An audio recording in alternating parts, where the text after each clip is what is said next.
outran a Coyote, Sue O'Connell. I'm Marjorie Egan. Then it's Live Music Friday. Ahead of their appearance at Boston Calling, Martha's Vineyard's own Workman Song will join us. You want to hear that. And then Governor Healey is back from 1 to 2 for Ask the Governor, taking our questions in...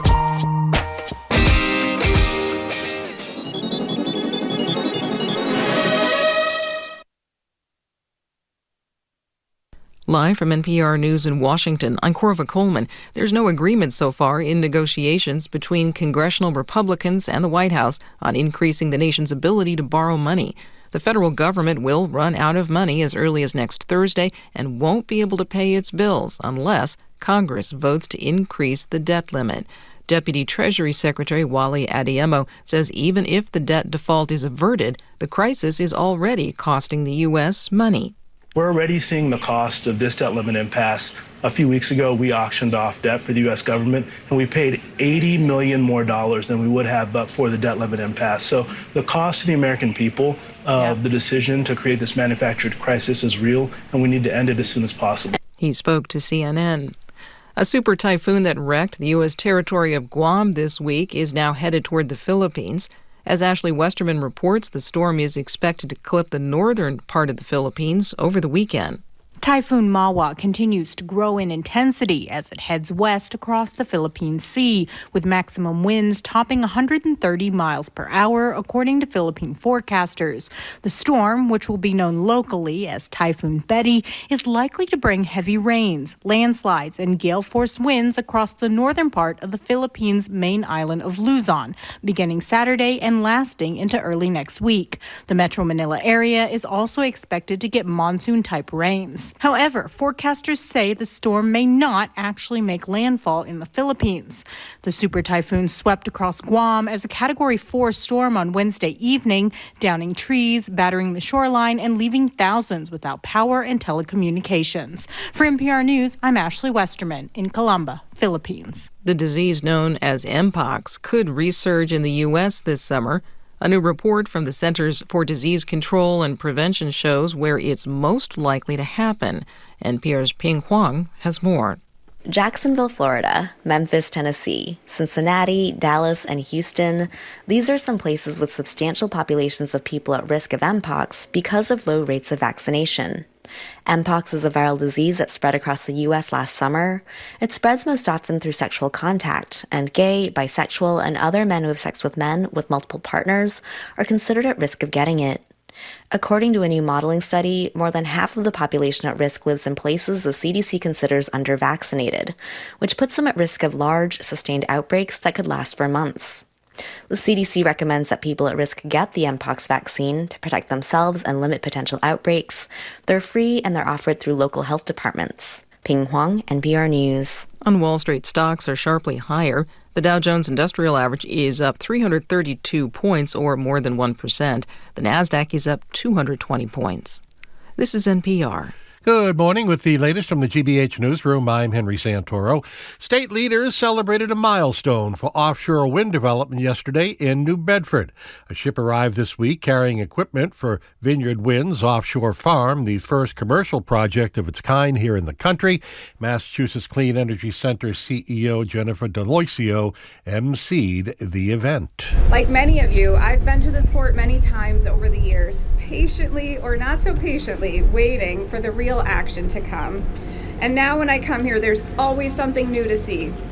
From some of the largest cranes in the world to now the arrival of the first components. The first shipment of turbine blades is expected to arrive from Canada in just a couple of weeks. Results from samples of radioactive particles in untreated wastewater stored at the Pilgrim Nuclear Power Plant in Plymouth are more than 1 million times higher and more than 200 million times higher than the average concentrations found in the ocean. Holtec, the company charged with decommissioning that plant, has proposed treating and diluting the approximately 1.1 million gallons of contaminated water and then releasing it into Cape Cod Bay. Environmentalists and residents have been fighting that move the whole way.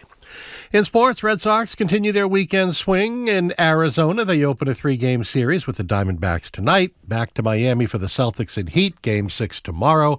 And we are in for one spectacular weekend. Whether you have tickets to the Boston Calling Music Festival or are headed to Backyard Barbecue, we have sunshine for the next 4 days. Support for NPR comes from NPR stations. Other contributors include Ion Television, presenting the Scripps National Spelling Bee. The 2-night event airs Wednesday, May 31st and Thursday, June 1st at 8, 7 Central on Ion. Learn more at spellingbee.com. I'm Henry Santoro, GBH News 89.7.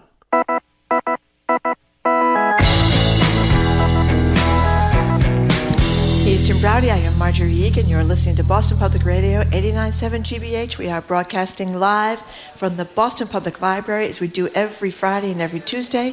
And we are streaming at youtube.com/GBH News and facebook.com/GBH News. Good morning. Hi there, Marjorie. How Hi, are you? very well, thank you. By the way, I have to say your enthusiasm is not nearly as high as it should be for a show like this. Yeah. Not only do we have the governor We here do. live from 1 to 2, in about a half hour, we're going to hear from Workman Song. We heard them this morning. They're spectacular. Unbelievable. Yep. But I have to say, no disrespect intended to either the governor or Workman Song. At noon, we will have the woman who's at the center of the biggest story in America, the woman chased by the coyote Hunted in Roxbury. down.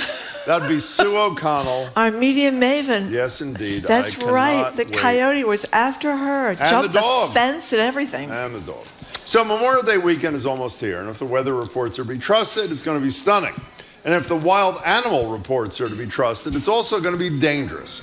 A black bear evaded authorities in Marjorie's hometown of Fall River. That's right. The first great white was sighted off Cape Cod a few days ago.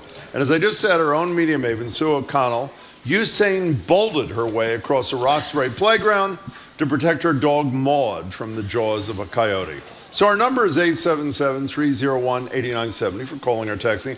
What are you doing to celebrate the arrival of summer this weekend? But most importantly, are you taking any special precautions to make sure a wild animal does not eat you or a loved one or your children? I guess what we're really trying to say, call us and describe whatever close encounters of a predator kind you have had at 877-301-8970.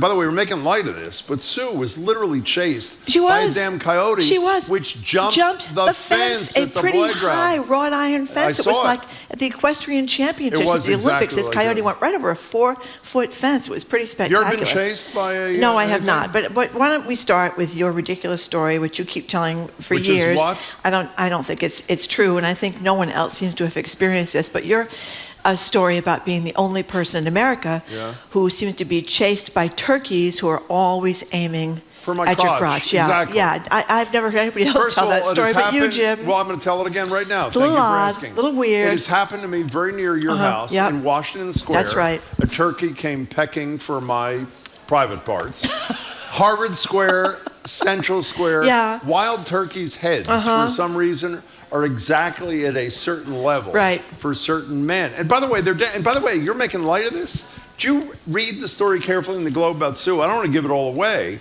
She ordinarily carries what with her, and why does she carry it? I think she carries a cane to ward off the turkeys. To ward off the wild turkeys. The wild turkeys. In this playground where she and the dog were walking at 5:30 She's going to bring a in the morning. baseball bat right now. She's going to bring an Uzi, actually, I think, to ward off the coyotes. By the way, who are after we're her. at Fall River. There really are black bears in Fall River. Where are they in Fall River? Did you know there were 4,500 black bears in the Commonwealth of Massachusetts? No. And they're expanding their feeding grounds. Apparently, they used to be just in the western part of the state. Yeah. Now they're moving toward the middle part of the state, and they have been spotted near Boston. They've been spotted in Attleboro. They've been spotted in Taunton, as far south as Cape Cod. But they were spotted in the north end of Fall River by the Fall River Country Club, which is a lovely country club, which I have been to for wedding receptions and funerals, actually. You go there afterwards. It's in a less populated part of the city. What are you laughing at? Sue just is listening and just texted that this encounter with a coyote is going to be the first line of her obituary. Doesn't matter what she did in life. Doesn't matter her terrific work on radio and TV or in the gay journalism community. All that matters is she was chased Sue by and a her coyote. trusty dog Maud. I mean, it was almost curtains and drapes for Sue and her trusty dog. Didn't you tell me once your tiny little late dog on the Cape On the Cape, was not my almost dog. chased by a coyote. Not my dog, but I have a good friend of mine who was walking down the street at night with her little dog. Well, I think Sue's dog is maybe a 30 or 40-pound dog. I'm not sure. We'll find out for sure. But her little 20-pound dog, and a coyote was following behind her. And of course, I think my sister or some neighbors had to rush out and alert her that the coyote was following her, because what they do is they go back and get their evil buddies, and they come in and they surround. They come in packs? They come like in hyenas? packs. Like hyenas, Jim. And I have a good friend whose Labrador retriever was attacked by coyotes, and they had to rush out in the backyard with baseball bats. Really? And, yeah, but they go after big dogs too, but usually in So, packs. But then on the Cape, don't forget, don't forget Cape Cod. These people are out on a whale watch just a couple of days ago, off I think it was off Chatham, off Provincetown, excuse me, and they witnessed. Watch. That's right. They witnessed a shark devouring a seal. So the seal and white shark season is open on Cape Cod, right in the neck of the woods where you go swimming every summer, Jim. I would advise you keep close to shore and keep the shark activity. What do they call the website? Sharktivity. You have to have that app on your phone. In all seriousness, when I'm on the Cape, I check it every single day before I go to the beach. Yeah, you have to make sure, but they're everywhere on Cape Cod. Did you know that Cape Cod has become one of the world's white shark hotspots? Obviously, I know in the whole world. Sure, I know that. And the shark's only known aggregation site on the Atlantic Ocean is right near Chatham. What is off aggregation Cape Cod. site? I have no idea. Okay. I'm reading it from the story. Okay, so let me just say this, Marty. One of the reasons I've never told you the following before we get to the calls and the texts is because you've ridiculed, I know, Jamie again. Jamie obviously spoke to ChatGPT, and you said, can you create Jim Browdy running, being chased by a wild turkey? Can we put that up on the screen? It's not funny. It's not funny. I don't find it funny. No, you're looking good in the picture, Jim. Thank you. Doesn't look anything like you, unfortunately. But what I started to say was, because you've ridiculed my experiences, my encounters with wild turkeys. I think there's a weird thing going on. I was in Washington Square near you a couple of weeks ago. You know what I was surrounded by? Wild turkeys. Wild hyenas. Washington Square. Wild hyenas. 877. I don't think so. I don't want to get into it. 877. I think you dream about these turkeys, Jim. I don't want to get into it. That's what I think. That's the end of the discussion. Okay. The hyenas, by the way, were drooling. They have teeth that are crooked in odd directions. Horrifying. Jen and Wellesley, you're first on the Wild Animals Are Coming For Me hour here on Boston Public Radio. What's up, Jen? Hi, I love you guys, and normally call about serious matters like anti-racism, but we live 3 houses down from Route 9 in Wellesley, and my dog's been attacked twice by coyotes in our backyard. What does attack mean? What does attack mean? Like bit him and blood. And I even had to drag a deer off my elderly neighbor's yard because animal control won't take large dead deers from private property, so I had to drag it to our road. But so now, since we're in this mating pack, I yell in the backyard, "Coyote, coyote," to try to scare away coyotes in our backyard. So the best pronunciation, the best pronunciation for you screaming at them is coyote? Is that what you're saying? Yeah, I made it a little soft. Yes. Go ahead, let's hear it. Coyote, coyote. I do it 4 times. 4 times is the So far, it's helping. Well, apparently. One last thing, Jen, before you go. It's an excellent call. How do you drag a deer off? How do you do that? What do you grab them by? No. What do you do? I put gloves on, and I had to pull them because my neighbors are in their 80s, and they didn't know what to do. Who would? So. You know, there is a big dispute. Jen, that's an excellent call. Thank you for starting us off. Alex Beam, one of the premier columnists in the city of Boston, he writes for the Boston Globe, of course, I know who he is. has made a closet industry out of cottage industry. Thank you, about writing about coyotes. And the question is coyote or coyote? Exactly. And now Jen's got the variation coyote. Coyote. I'm not sure, but Alex has devoted a lot of his career to coyotes. It's a little odd, but it's no odder than his with goal these weird is to have stories it be a about closet turkeys. Industry is what his goal is. Sorry. Coyote. Kate from Duxbury, what's up with you? What's up with you? Hello. Hi. Both of you. Good. So I have a lot of wild turkeys in my yard, but I encourage them because they eat 200 chicks each per day on average. Oh my God, that so is that horrible. gets rid of a lot of the ticks. Oh, ticks! I thought you said chicks. I'm sorry. No. That's great, actually. I didn't know that. it really lowers the amount of ticks. Yeah. But a couple of years ago, right before COVID, I was in Ireland. My husband took my dog for a walk, and he chased an enormous coyote. Yeah. And as my husband ran after him, it got caught in the briars. He couldn't get him back. But when he finally came back, my husband, thinking he's not going to survive, he brought the coyote with him. And the coyote kept following him, with my husband trying to get rid of it, followed him right to the car, baying a mating call to the dog. And my dog was like, yeah, this is my new best friend. Oh, my God. So did they do it? She clearly did not know that he was a neuter dog. Oh, that's too bad. Oh, that's really sad. But my husband could have been a beautiful is on thing. video going, he's like, I have grass and a flip-flop for protection. What do I do here? It's a very good. You know, I tell you what he does. He yells Coyote. That's what he does. Kate. Yeah. Kate, that's a great story. Thanks for sharing it. We appreciate it. 877-301-8970. We're talking about your wild animal encounters. If you too have been attacked and surrounded by both hyenas now, I guess, and wild turkeys. No, by the way, the Jim. hyena thing may be a bit of an exaggeration. A bit exaggeration. But I have Okay. really, and you know what the other dangerous thing is? And by the way, when I was in the city council in Cambridge, almost every Monday night there was somebody talking about this issue. The Canada geese, on the river. By the way, don't make fun of this. The Canada geese are vicious. I think I have to wonder why you seem to be singled out by these animals, Jim. This hasn't happened to me or anybody I know. You've never read a story in the Globe about Canada geese chasing people while they're running on the river? I think the Canada geese, who are not going anywhere because we feed them even though we're not supposed to, have made their peace with human beings. Because now I walk by them all the time, and when I'm going out walking in reservoirs and stuff, and they may move if you've got a dog, but otherwise they just sit there bold as brass, wave to you as you walk by. Does it upset you when people call them Canadian geese? Because that's wrong. You know that. It does not upset me, Jim. They're named after John Canada. I'm sure Do you know that? It upsets you very much. It's upsetting me now.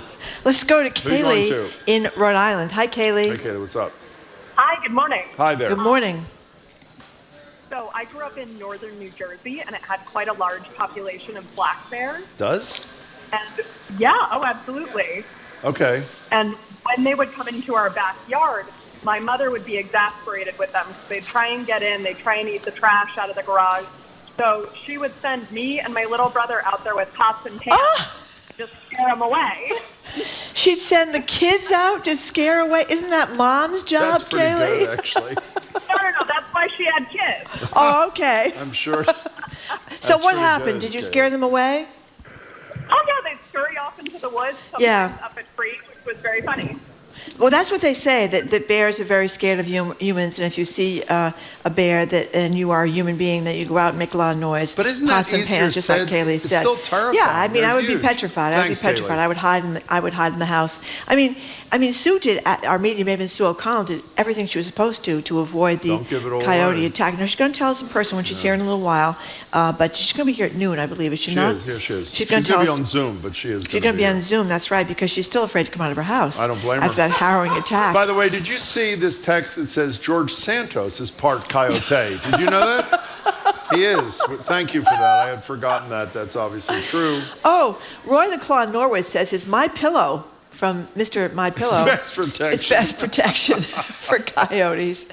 Okay. You know, that guy's going to get indicted. By the way, that's not the topic for right now. The more I read about the investigations, the more likely it is this guy is going to be an indictee in the relatively Well, near he should future. be an indictee. Brendan in Beverly says, my mother-in-law was chased down the street by a pack of wild turkeys in Beverly. She had to be rescued by a stranger who let her hop into his truck, and he drove her away. But I'm not sure about the crotch pecking that Jim keeps talking about. Well, because your crotch hasn't been pecked. John in Beverly is waiting for the story of Jim by the hummingbird that attacked him and suffered. Why don't you go to damage in ChatGPT Cambridge. and have a wild turkey attacking my crotch? Do that and then post that on whatever. Thank you, Jamie. That's the job for you. We got to take one more call before we take a quick break. Sherry in Boston says, I'm of the belief that animals have unionized because they're finally fed up. You know, with by the human way, beings. on a serious note, well, this is serious if you're attacked. Yep. This is all because we're taking away their habitats. The reason they're coming into cities and suburbs. And the sharks are climate is 'cause- change. Well, that's exactly right. Yeah. That's exactly right. That's exactly right. Karen and Newton, you're next on Boston Public Radio. Welcome to the show. Thank you for calling. Hi. Hi. Hi. I just wanted to share a story that happened maybe 20 years ago. My daughter was about 10 years old. I live in Newton in a typical suburban street, and she was attacked by a rabid fox in our front yard. Oh, my God. And she and her friend were just pushing their bikes up the sidewalk and riding them down. And this fox sort of snuck up on them, and the other little girl ran into the street and ran around, but my daughter just kind of panicked and ran straight back. And when her friend came into the house yelling, "Help me, help me." Oh, God. Like, a fox is attacking us. I was like, what? So did she have to get shots or anything? What happened to her? Oh, you bet. Yeah. Oh, that's horrible. She was lying on the front yard because she tripped and fell. She had panicked. Oh, that's horrible. He was on her leg, like biting her. And then when I ran out, he scooted away. And she had bite marks in her leg. She had a winter jacket on. She had scratch marks. That's a horrible story, Karen. And he had scratched or bitten about 8 people in the neighborhood. That's horrible. Because apparently foxes get an aggressive kind of rabies when they get them. So they catch them and euthanize them, or what'd they do? Yeah, I think the entire Newton police force was out. Oh, that's bad. Well, I'm glad your kid's okay. Karen, Karen, thank you for the call. very much for the call. Did you read Donna in the car, her text? She says, my yard is full of bunnies. She says, they look innocent, but, well, I guess they are innocent. Never mind. So that's true. Thank you, Donna. Well, they'll do a number. They'll do a number in your garden. That's for sure. By the way, they're pretty cute. They are pretty have them cute. in your yard? Yes, right here. Yeah, right. And them. I'm right close to T. I mean, I'm kind of in the city part of Brookline, I know you are. and the little rabbits can go right down your garden, and they're waiting for the flowers to come up so they can eat them all. Okay, fine. And it's very distressing for those of us who are trying to grow flowers. But what are you going to do? You know, the bunnies are pretty cute. Anyway, we're celebrating Memorial Day, talking about the Memorial Day travel weekend through the lens of encounters with animals, black bears, shark attacks, and coyotes with a refined taste for NBC 10 Boston host. Stick around, you're listening to Boston Public Radio 89.7 GBH.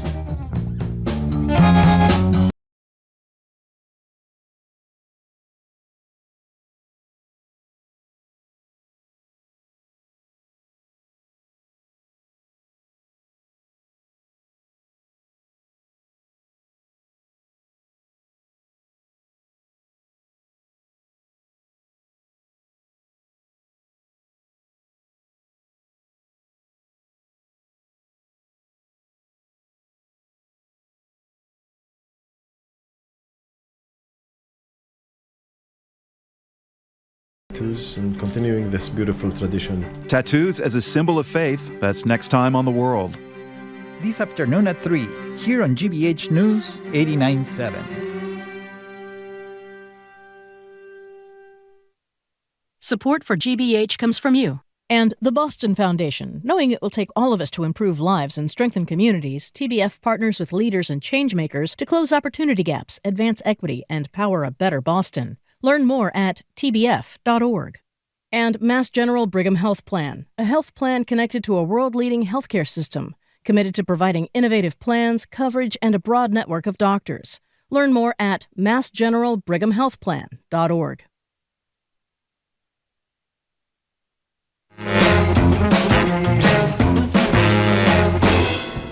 Welcome back to Boston. Welcome back to Boston Public Radio. I'm sorry. It's okay. You know why I couldn't speak? Because it's only about 212 degrees in the library.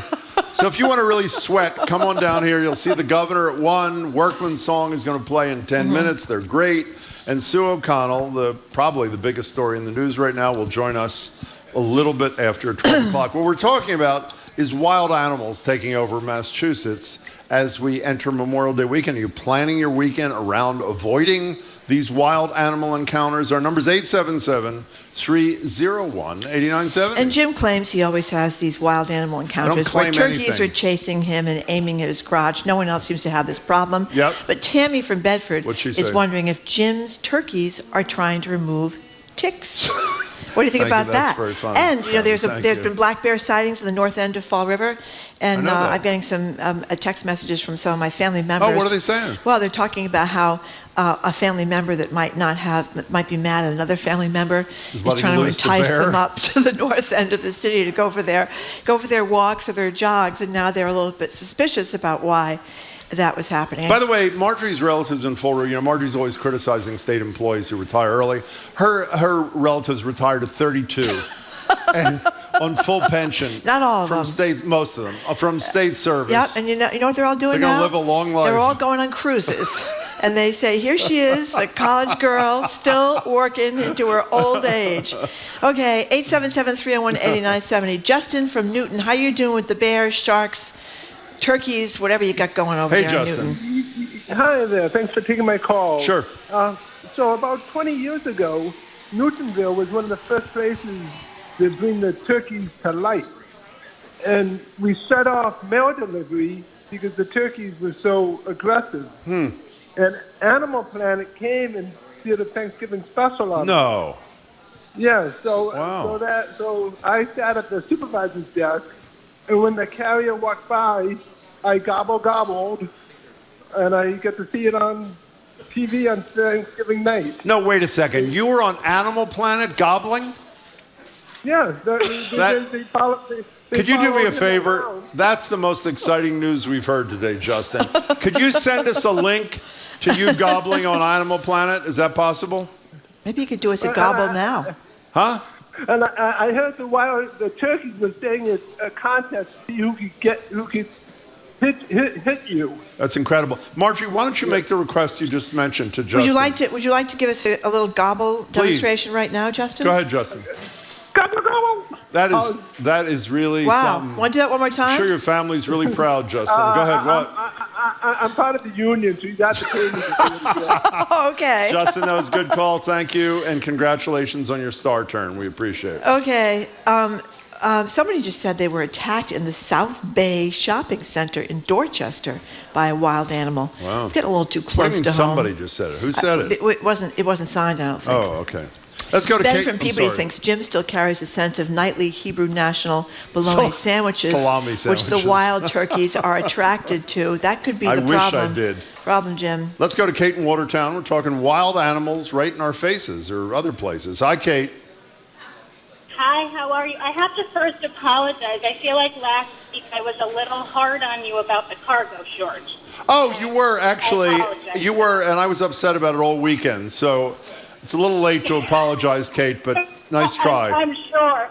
So what's up today? So a few years ago, my husband and I were in Vermont with his entire family. Mhm. We were at his uncle's cabin, and his uncle's cabin is kind of on a hill, and then below the hill, you go through a little wooded area to a nice pond.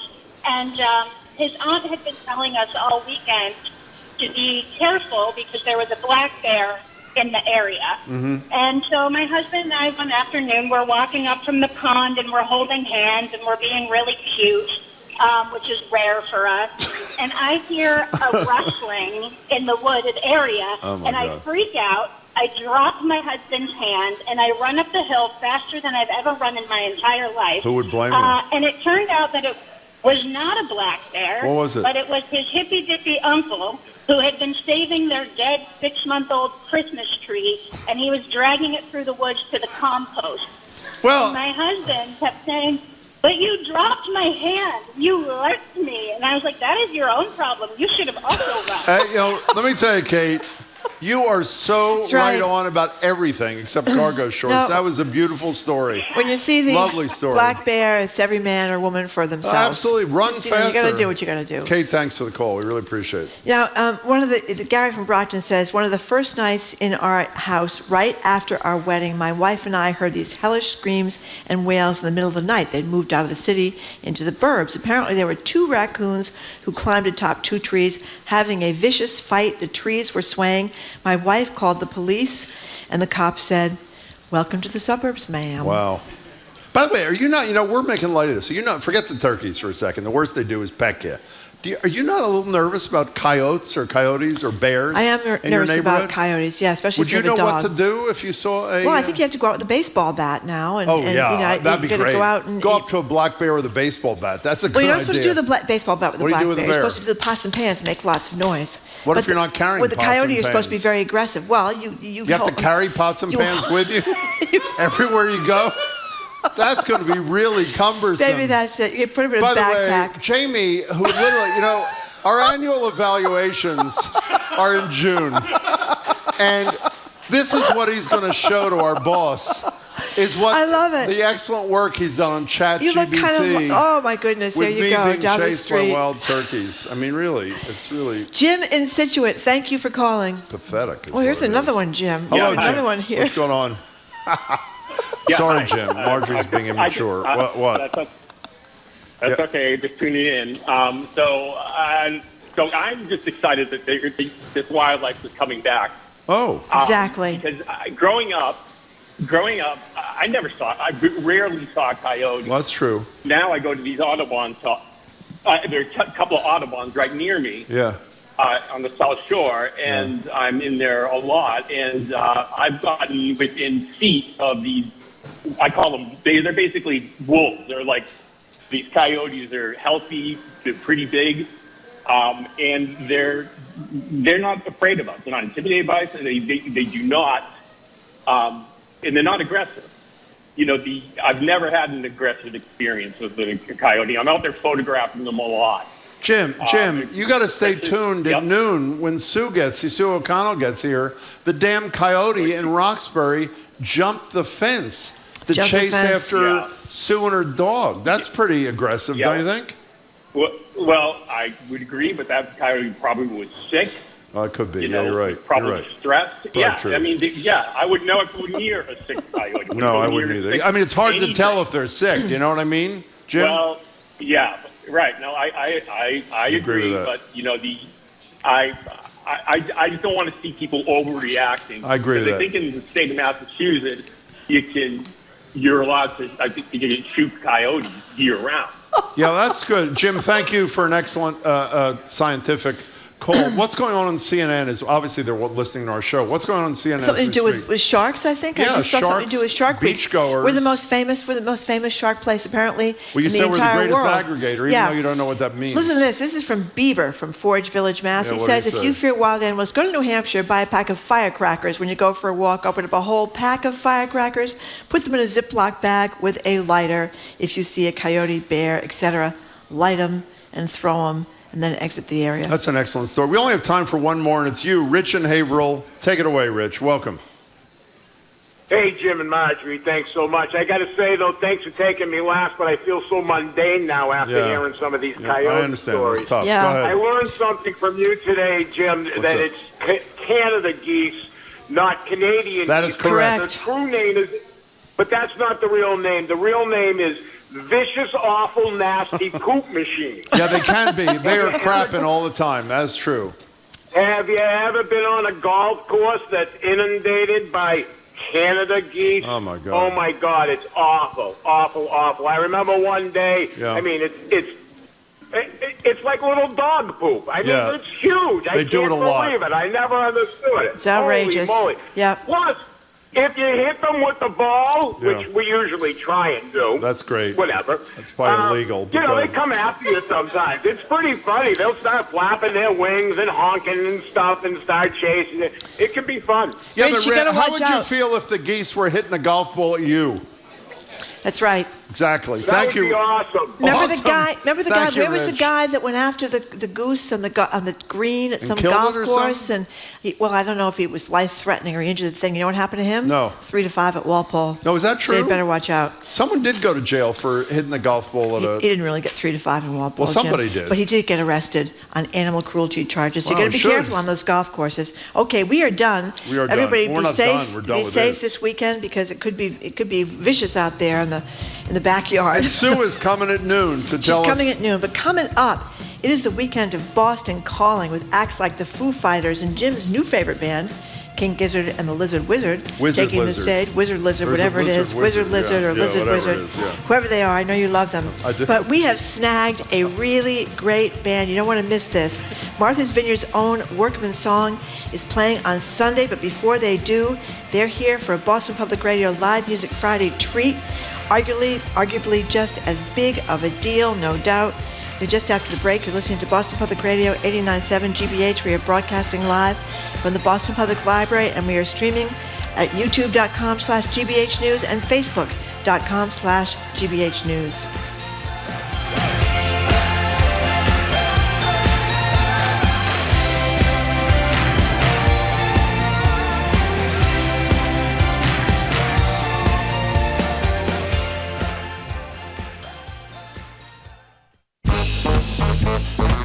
This week on Under the Radar with Callie Crossley, why bother saving for retirement when the world is ending? Gen Zers' response? Spend now and maybe save later. And yet most of them are defaulting big time on their credit cards. What could this mean for their financial future and ours? That's Under the Radar with me, Callie Crossley, Sunday night at 6 here on 89.7 GBH and the GBH app. Funding for our programs comes from you. And the Nantucket Historical Association, presenting Summer on Nantucket, a history of the island resort.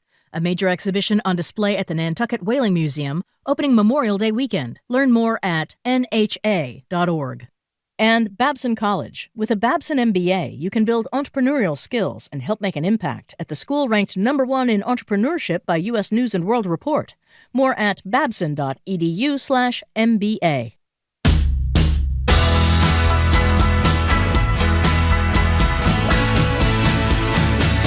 Welcome back to Boston Public Radio. Jim Browdy and Marge Regan. We're live at the library, streaming at youtube.com/GBH News, facebook.com/GBH News. Governor Healey will be here in person at 1 o'clock. She'll be here 1 to 2 to take your questions. And by the way, if you're at the library, there's a mic here. You can ask her a question directly if you approach one of our colleagues. This Sunday, May 28th at 3:05 p.m., our next guest will be playing to a crowd of many thousands at the Harvard Athletic Complex. This Boston Calling. Before they do, though, they've got to prove themselves on Boston's most important stage, I would argue. That's ours at the Boston Public Library. It's time for BPR's Live Music Friday. They'll be performing some new songs out this week. One of those they'll play for us in just a moment. For now, we're joined by founder Sean McMahon with us at the interview desk. Sean's the founder, primary songwriter for Workman Song. Hello there, Sean. Great to meet you. Thank you very much. Hello. Hey, Sean, we're thrilled Margaret. that we get to hear you all before the show began. We're very excited to hear you again in just a few minutes. But tell us, Martha's Vineyard Gang, how'd this all happen? Do you all live down in the vineyard, or what's the deal?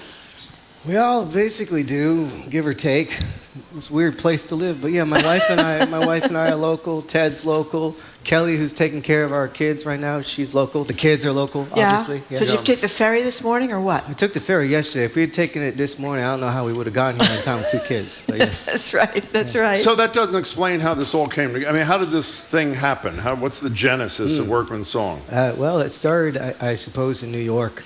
And that's when Ted and I started playing together. Chris was in New York, but we didn't know him yet. He was the bass player. But then my little brother, who played piano in the band, he moved to Martha's Vineyard, started playing organ at a church there, and he booked my wife and I for midnight mass in 2016 or so. Wow. We met, and that was Okay, it. this is an unusual story. Most people that wind up in bands don't meet each other at midnight mass with the brother on the organ. So tell us about that. Well, my brother and I have similar gifts, and we've always found ourselves working in churches. I was a pastor for 3 years until very recently. And my wife and I suppose, always felt that we had to put our musical gifts to some use in the liturgical setting of the church. And that's how we both found ourselves being in the running for getting called to midnight mass. And I don't know, when we met, and that was that. And you know, a couple days later, we had our first child. It was beautiful. That kid's here. Is that Isla? Is that Isla's the big sorry. one. Hi, Isla. How are you, sweetie? It's great to have you here. Hey, so I got one thing. I Yeah. was only talking about midnight mass. I got to tell you, as a fellow Catholic, yeah. the music is not usually really very good in Catholic churches. They could really use some help. So you should let people know where you're playing down there in Martha's Vineyard, because not much good music in Cape churches in general, huh? Well, we take... Protestants do a much better job, Sean. What's that about? What's that does a better job? Protestants do a much better job. I think because they pay more. Are you starting something? Apparently. Okay.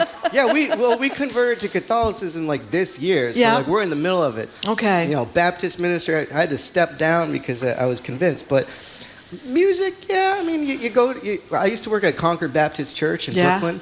Yeah, they knew how to do it. They knew how to do it. But that said, Palestrina knew how to do it too back in the day. He was an Italian composer who made some of the best masses ever. Okay. Back in the Wait, you said they know how to do it. Speaking of not knowing how to do it, what's the name of your drummer, Tom? What's his name? This is Ted. Ted McGinnis. What's with the Crocs and the white socks, do you think? What is that? What is that? What is that exactly? Ted is just one funky dude. He is. Yeah. So Boston Calling is this weekend. I know your Martha's Vineyard band play all over the place. I assume that's a huge deal, yes? It is a big deal. Yes, it is. Boston is where America came from. That's right. That is true. That's right. We try to look at it in the broad historical view. So I was going to introduce you saying, they're going to be playing with Foo Fighters and a whole bunch of other bands I've heard of. I cannot tell a lie. I never heard of King Gizzard, and is it Wizard Lizard or Lizard Wizard? It's King Blizzard and the Blizzard. Lizard. Yeah. Yeah. Okay, whoever they are. I don't think it is Blizzard, but who are they? Well, there are a bunch. If you're asking me, I'll answer in a meta way. I mean, there's several bands pushed into one. Oh, they are. As I understand them, they do any genre they feel like at a given time, release albums whenever they want to that are completely different from one another. I think that they got a jazz ethos, basically. Huh. And so they're open to blowing minds, and they often do. Beautiful. You know what I'm talking about? You just like what I'm saying. Well, or neither, whichever. And tell us before you play, too, you describe yourself as Americana. So what does that mean? Yeah, what does that mean? That's just what my uncle told me to call ourselves. Because we're like King Blizzard and the Fashizzle My Nizzle, because we don't really have one genre. Okay. You know, it's hard to, so my uncle told me what to do. Okay. Yeah. So before you go, first of all, what are you going to play first? We're going to play a song called Just Say Yes. Just Say Yes. Yes. And do you want to introduce your bandmates before you go play I would Just love Say Yes? to. Why don't you do that? From here or from there? Well, can he speak from the microphone? Of course he can. Yes? Go over there. Since he's going to sing from the That's a very microphone, good point. I hadn't thought of that. Yep. Okay, so we're going to hear Just Say Yes in about a second from Workman Song. First, we're going to hear who's playing in Workman Song. Okay, Sean, tell us. Who are these people? First of all, on the drums, we have Ted McGinnis. He's the one with the Crocs and the white socks. Ted, nice to meet you. Very attractive. I think it looks very cute. Hello there, how are you? Of course, the most beautiful woman in the room, my wife, Katie McMahon. Met at Midnight Mass. Hey, colleagues, I'm having real trouble hearing Sean. Mic's not working really well. So are we about to fix that? Or what are we doing here? Should we take a break? What should we do? Well, no, he needs to sing. Can he sing from? Music will be fine. Forget the talking. That was my mistake. Take it away, Workman Song.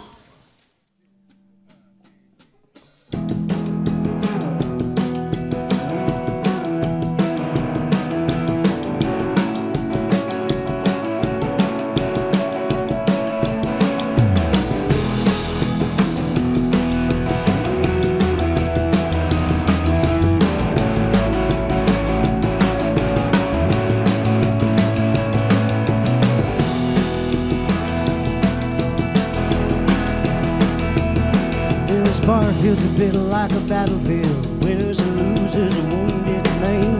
Why don't we just get out of here? I'll be a broken plans, your friends will understand. Take my hand, we'll get out of here. We'll disappear into the moonlight, into our true element, over and over. Just say yes, don't say no. Now when I come calling, I don't wanna feel alone. Just say yes, don't say no. Now when I come calling, I don't wanna feel alone.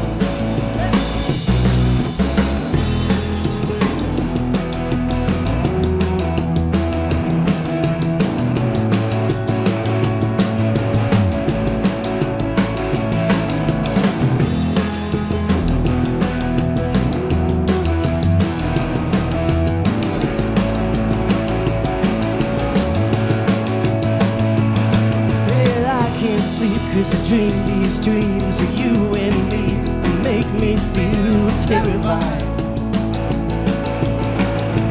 Terrified.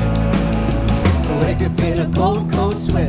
Try to forget every look, every touch, every kiss, every look in your eye. Can't get you out of my mind, never mind. Can't get you out of my mind. Are we there yet?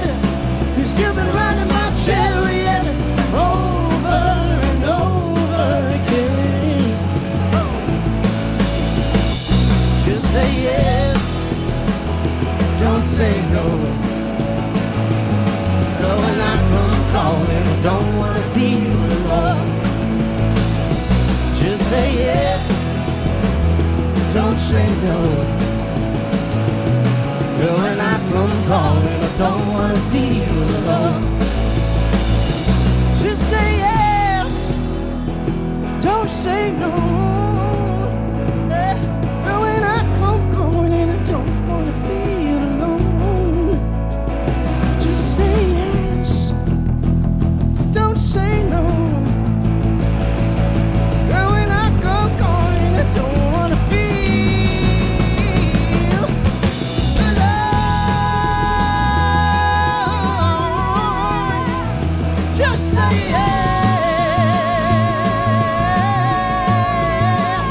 Just say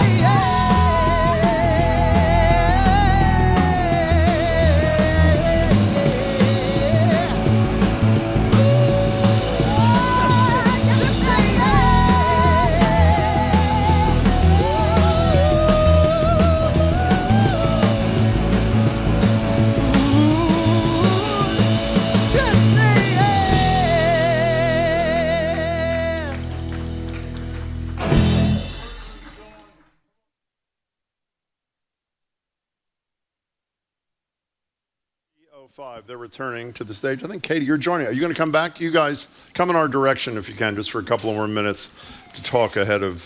Boston Calling is a great thing, by the way, and the weather is going to be spectacular this weekend. So terrific time for thousands of people over there at the Harvard Athletic Fields. Yeah, that's where it is. It's Harvard, moved, yeah. right? It's no longer where it used to be down at City Hall. That was a long time ago. I don't know. I guess so. Okay, here they are. A couple of headsets in a second. So we have a woman here, and we're going to ask her right now who sang solo with the Boston Pops. Oh, yeah. Wow, that was a long time ago. Yeah, but tell us about it, though. That's pretty exciting. Yeah, that was a long time ago. Let me try to remember. How'd you get to do it? So the Boston Pops held a competition for high school students, kind of like American Idol, but more symphony-based. And so I entered the competition. And I did end up winning, and the prize was to sing with them on the Esplanade on the 4th of July. Oh, my God. So that was amazing. So how old were you, like 16, 17? 16, yeah. 16. What high school were you from? Martha's Vineyard. The Martha's Vineyard High School. How many kids in the Martha's Vineyard High School? About 800 kids, 200 kids per grade. Oh, so that's pretty big. Yeah, it's not teeny tiny. Yeah, so what'd you sing? I sang Being Alive by Stephen Sondheim. Great. So, Katie, I read this morning when I was reading about all of you, your husband was described as half ghost with a waif-like presence. Is that how you see Sean, or how would you describe him that way or not? That was before we met. Oh, was? You changed since then? Is that it? Ghost. No, that is not at all accurate. It's not? How would I describe him? How would you describe him? Spastic. Oh, that's nice. That's very nice. I'm sure he loves that. It's beautiful. Yeah. I don't know if that's the number one adjective. Well, the line I love from this story, and this is written by, I think from this is like from you guys, right? This is about with the voice of an angel and a screaming Fisher cat combined. That was the other. Was that before you met Katie, or was that after you met Katie? The Fisher cat thing. That was right when we met. Okay. I was trying on some new personas. We had someone who's texted us about a Fisher cat eating their cat, so you better be careful over there. Watch out for the those Fisher cat's got very sharp teeth. Sean is definitely a musical chameleon. He's okay. really able to just embody pretty much whatever he wants. Well, that's pretty neat. It's a talent. It's a gift. Right now, he's into rap. Oh, yeah? Okay. So, like, pretty much every day, he's kind of in my ear. Oh, guess what I wrote today? Like, check out my new rap, baby. We're going to talk about what you wrote in a minute, because I think you wrote the next song you're going to perform in a few minutes, I did, Katie. yeah, We'll do that in a second. Sean, how hard is it when you're on Martha's Vineyard? I mean, are there a lot of venues on Martha's Vineyard to be playing before you hit the big time with places like Boston Calling? There's one central venue called the Ritz, and it's the greatest dive bar on earth. We try to play there every Sunday at our Holy Rock and Roll Revival. So if you're ever on the Vineyard on a Sunday, come through at around 7:30ish. We're known for our punctuality. But, having this one place to play all the time, residencies, can be hard to come by. But I think that's given us the chance to become the band we've become together. And therefore, when we had a couple of opportunities, which I believe put us in front of the right people sometimes, I credit the Vineyard gig economy for making us the band that we are and impressing the people we needed to impress.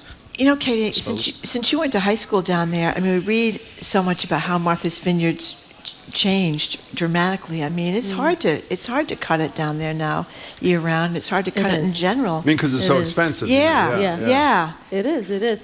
Yeah, my family's been on the Vineyard for hundreds of years. Wow. So I feel like, personally, I'm kind of spiritually tethered. But it is getting harder and harder for just, people like us to afford to live there. Yeah. I hope that we can stay there. My whole family's there, so we'd like to be able to stay. We have 2 kids, so we want to stay so we can stay close to family. But pray for us. Well, I remember going there with my kids, and where's the place with the carousel with the gold ring? The Flying Horse. The Flying Horse. Yes. That is the best. That is the best. You can spend 3 or 4 hours with little kids like yours. They love it. Yeah. Absolutely. Yeah. So you wrote what we're going to hear in a minute. Am I right about that, Katie? Yes, I did, yeah. Tell us about it. It's called Ghosts of Virtuosos. I guess it's partly a faith-based song as well. Sean and I are both kind of in our faith walk together now. And I wrote this song just about finding peace in the church. What does it mean to be on a faith walk together now without going too deep for us? What's that mean? Still learning about it. You are? I wasn't raised religious at all. But I just kind of, I describe it as I remembered God. I don't believe I remember. And that is how I feel. And when I walk into a church, I feel something very powerful. And so that's part of what the song is about. Well, as I said to your husband, Katie, anything you and Sean can do for the music in the Catholic Church will be very appreciated by millions of Catholics all across the country. Okay, let's hear. We're going to hear the song. Are we going to do that? You're going to go join your bandmates? Yes. We are ready to go hear the song. We're going to hear Ghost of Virtuosos by Workman Song. And again, they'll be playing 3:05 at Boston Calling this Sunday, or 3 o'clock. I don't know why I keep saying 3 o'clock. 3 o'clock. If you want to check them out and their music and find out where they are, you go to Workman, as in M-A-N, not M-E-N, song.com. The song, as you heard, is written by Katie, and it is called Ghost of Virtuosos, and we're about to hear them yet again. Workman Song, welcome.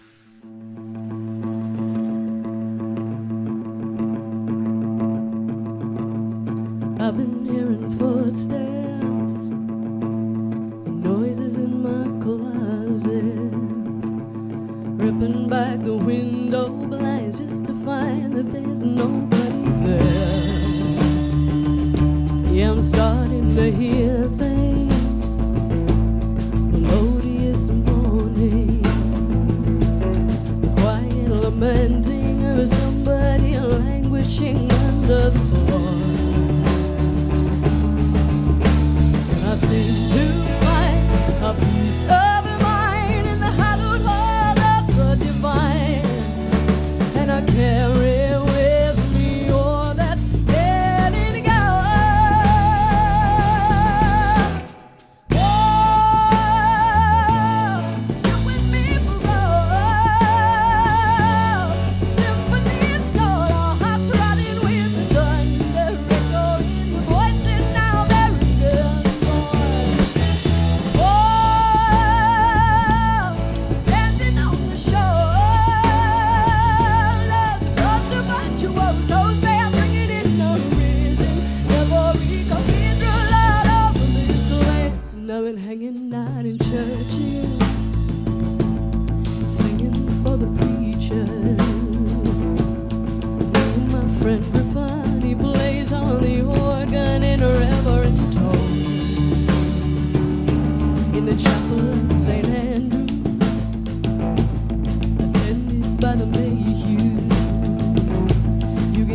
carving my last name on the stained window pane for you.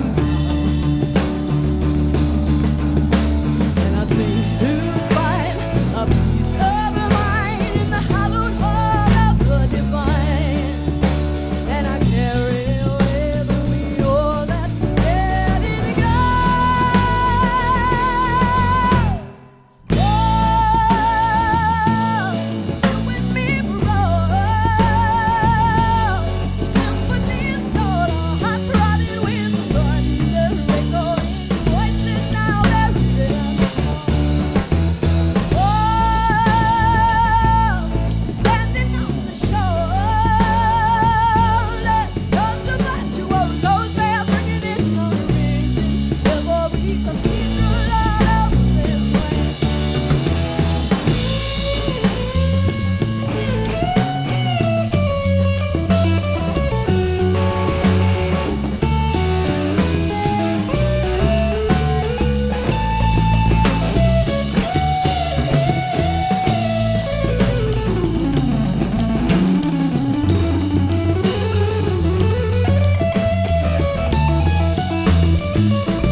Mass will never be the same, that's for sure. That was fabulous.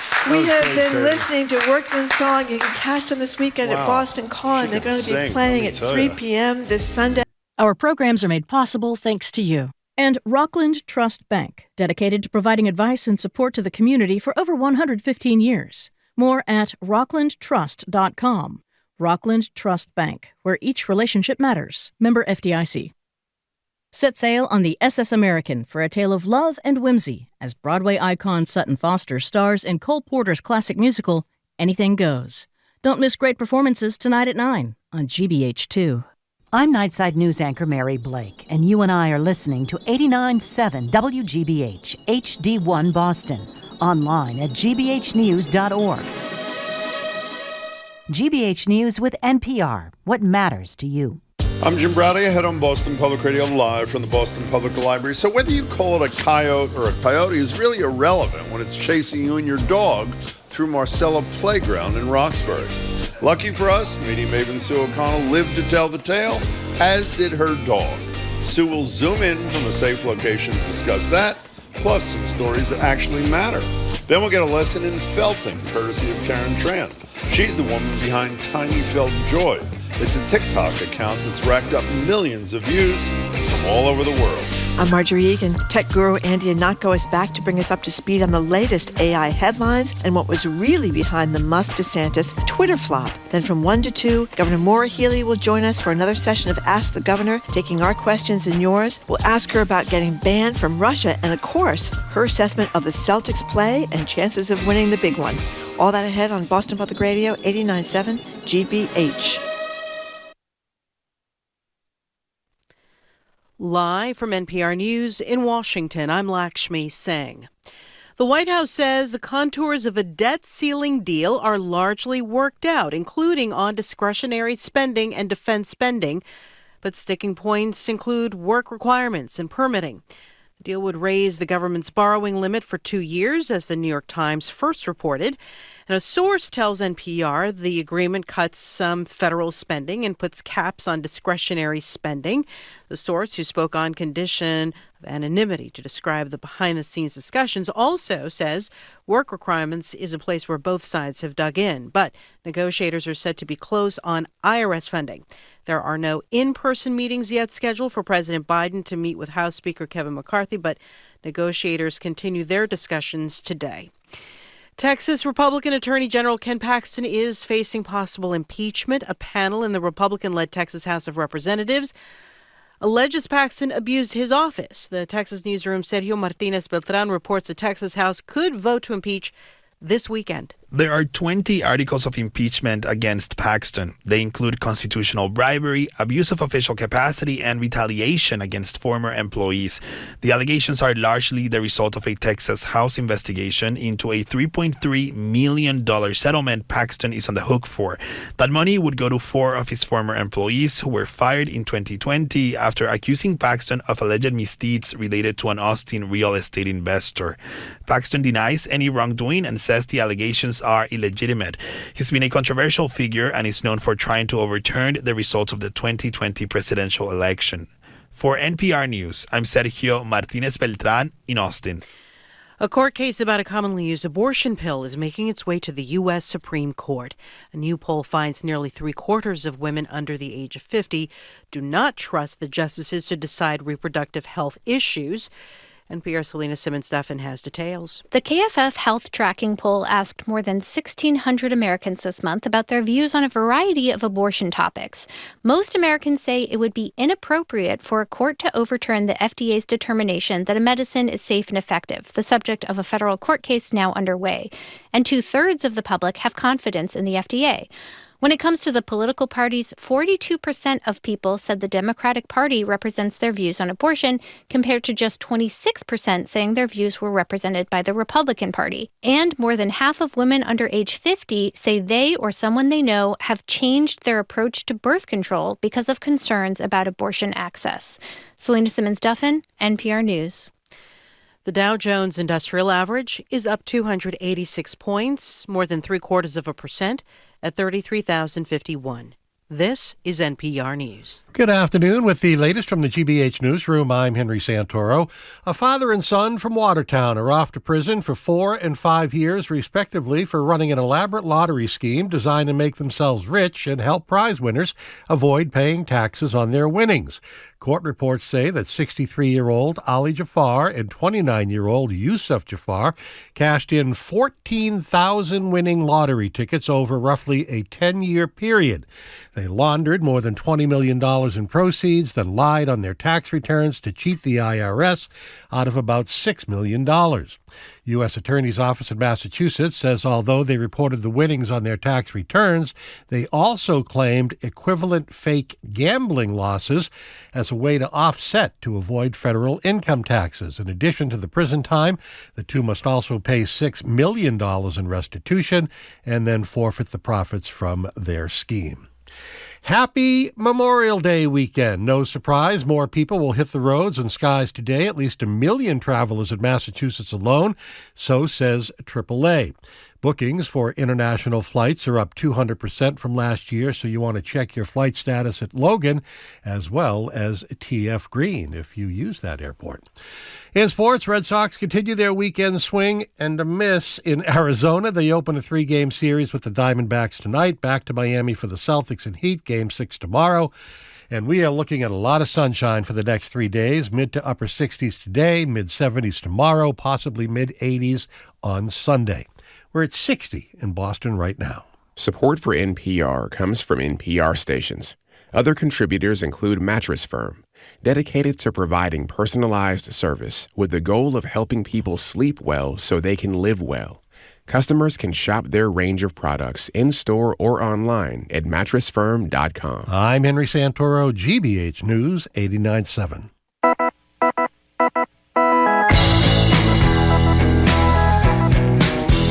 Rowdy, I am Marjorie Egan. Welcome to Boston Public Public Radio, 89.7 GBH, hour number 2. We are broadcasting live as we do every Friday and every Tuesday from the Boston Public Library. And we are streaming. What are we streaming at? We are streaming at youtube.com/GBH News and facebook.com/GBH News. Hello again, Jim. And at 1 o'clock today, from 1 to 2, the governor will be joining us live at the library to take our questions and yours. But first, we're joined now on Zoom by someone described in the Boston Globe as, quote, a local woman. Well, she may have been a local woman last week. She is now an international figure being talked about everywhere.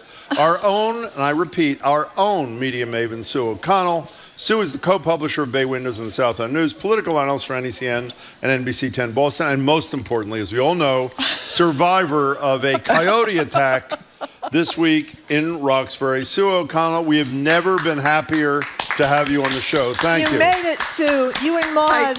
I did, and I have to take issue. I'm going to have to call someone at the Boston Globe. I mean, media maven or just O'Connell, I think the clicks would have been much higher. I think it would have been a viral story, but I'll go with local woman. At least it wasn't Florida woman. That's right. Okay, so we tried to tell the story, but obviously we weren't there. Can you share with us exactly what did happen last week in Roxbury at 5:30 in the morning, please?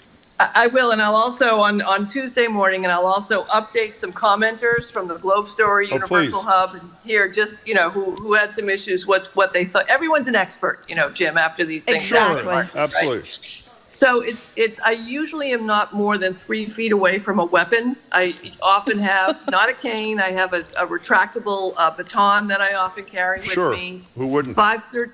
Who does it? 5:30 in the morning on a Tuesday. It's usually there are folks walking around the ball field at this time. There are people going to work. This morning, there was nobody there but me and Maude. So we walk along the sidewalk. We weren't on the ball field because that would be against city law. My licensed dog walking along the sidewalk, and there's a green slope of grass and then a fence where the ballpark is. Of course. And I look over and I see an animal in left field over by the foul post. Now I'm over by right field. So I walk down because we have a German Shepherd that often gets loose in the neighborhood. So I thought maybe it was him. So I went over to take a picture of it. And as I'm taking a picture of it, it stands up and I say, not a German Shepherd. And again, it's fine. I have encountered coyotes regularly on my walks. They're all over Fort Hill. I have been surrounded by 3 or 4 coyotes. You have? Yeah. That means they're coming for the kill when they're in a pack like that, Sue. Yeah, and I've had my dog is a reactive dog, so we've been training her not to bark, so she didn't bark. And so, I just went on my way. I thought, no big deal. I'll just keep walking. I made the mistake of walking to my right. And suddenly, as I started to walk to my right, and I'll tell you why it's a mistake in a minute, the coyote who is in left field starts running full speed at us. Oh, my God. Full speed. Okay. And it's a big coyote. It's not a small coyote. Yeah. So I start walking quickly, and I end up in the playground, also where you're not supposed to be, but I wouldn't be there except I was trying to escape a coyote. Exactly. So I start yelling at it, waving my arms like you're supposed to do. It stops. I back up. It stops again and runs at me. I keep yelling at it, backing up. And then finally I see, I'll go through the gate. There's this big wrought iron gate at Marcella Playground. And I think if I was in a horror movie, when I'm watching them with Ruby, my daughter, I always yell, don't put down the knife or close the door behind you, right? Okay, got it. So I go through the gate, I slam it, makes a huge noise. Wow. The coyote backs up and I think I'm in the clear. And then the coyote just kind of takes 2 steps backwards and jumps over the fence at us. Oh my God. This is like what, a 3-foot fence or a 4-foot fence? This is a big fence. It's a 4-foot. 4-foot They fence. jump over big fences. Wow. I guess the bigger so. issue is, though, Marjorie, I had been yelling at it. I had scared it. I had done everything I was supposed to do, and it still decided that it was going to come at me. And this, as the headline says, is when I decided to call 911.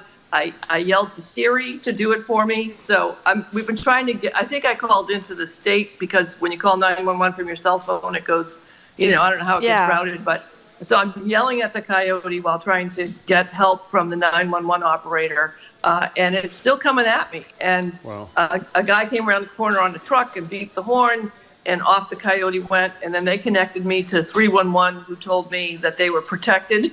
I went, well, that's great. And then the next day I ran into the City of Boston animal control guy who was doing a patrol there. And, it basically became clear that it was after Maud.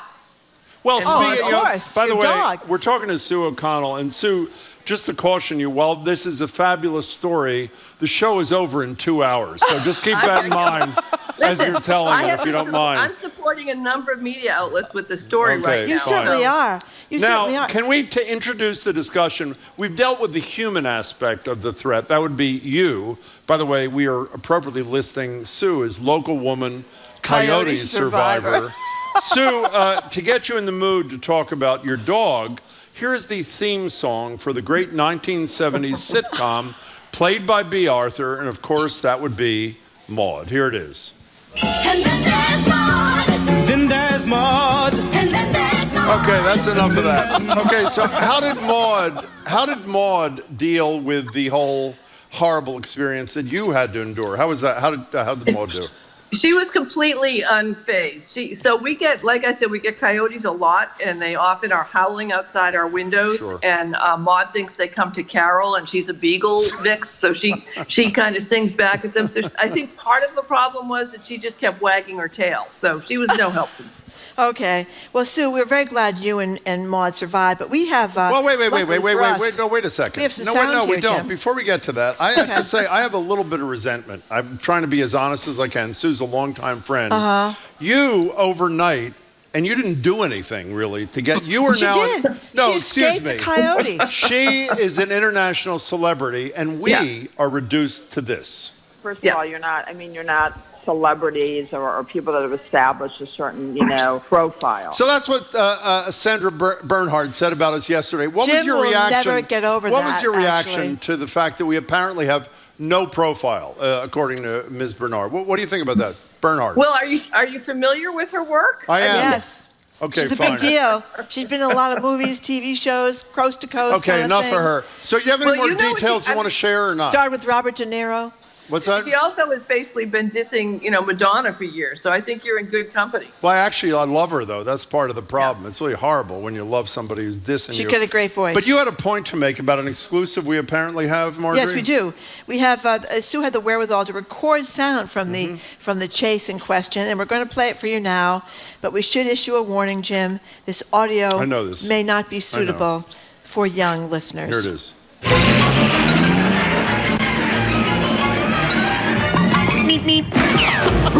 This is the most pathetic segment so far that we have ever done. Totally cheapened a life and death story. Do you have any final thoughts you want? I don't mean final thoughts like final thoughts, but any final thoughts on this story you want to share with us or no? Well, I just want to point out to the younger generation who Sure. all told me I should have taken the week off of work. I mean, I came into work and everyone was like, "Are you okay? Are you all right? You need to take a day off." So yeah, it's okay. We're It's all a beautiful good. story. Well, we're glad you're safe, and much more, equally importantly, we're thrilled that Maud is safe, too. Send Yes, Maud we are. 'Cause, our best regards. you can be in big trouble with these coyotes, as we know. So, Sue, to get to some political news, we now know, according to multiple reports, that 2 of the former president's employees moved these boxes down at Mar-a-Lago the day before an early June visit by FBI agents. What do we need to know about this story? Well, I think, Marjorie, it's more than just moved, as some of the reporting is. It was a dress rehearsal. Yeah. There's a lot of argument that can be made with elected officials and former officials who have accidentally or on purpose or not tried hard enough to return classified documents or forgot they had classified documents. I know we have all talked about all of this curtain that's being pulled back on what a poor job the federal government does in keeping track of federal and classified documents.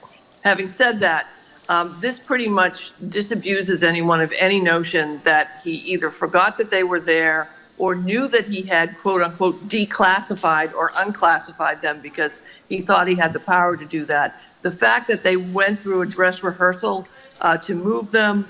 The fact that we're finding out just how easily accessible they were, which again should not be a surprise considering everything that happened in Mar-a-Lago at the early stages of the president's administration, when people would just come visit and could overhear conversations. I mean, I think this is turning into a bigger problem for Donald Trump than originally a lot of people thought, because there was clearly motive, collusion, conspiracy, all those kind of words to try and hide these documents from the folks trying to get them back. Well, I mean, they're making, the more that is leaked, the more it's clear that there's an obstruction of justice, which is a very serious charge. You know what struck me also about this story, which really speaks to the kind of person Trump is? They mentioned in this story, I don't know, the Washington Post and New York Times, I can't remember where, that he would show visitors some of these, you know, sort of in a bragging sort of way. And you tie that to a story in the New York Times today. He's playing golf yesterday, and he's asked about the debt ceiling talks, which apparently are going very well. And instead of saying to the reporter, I just spoke to Kevin McCarthy, he calls the reporter over. This is the former president of the United States, to show the person, the reporter, his phone, to show the name of Kevin. I mean, who does that? I mean, especially, I mean, it really speaks to the insecurity of a guy who for 4 years was the most important person on the planet. It's really...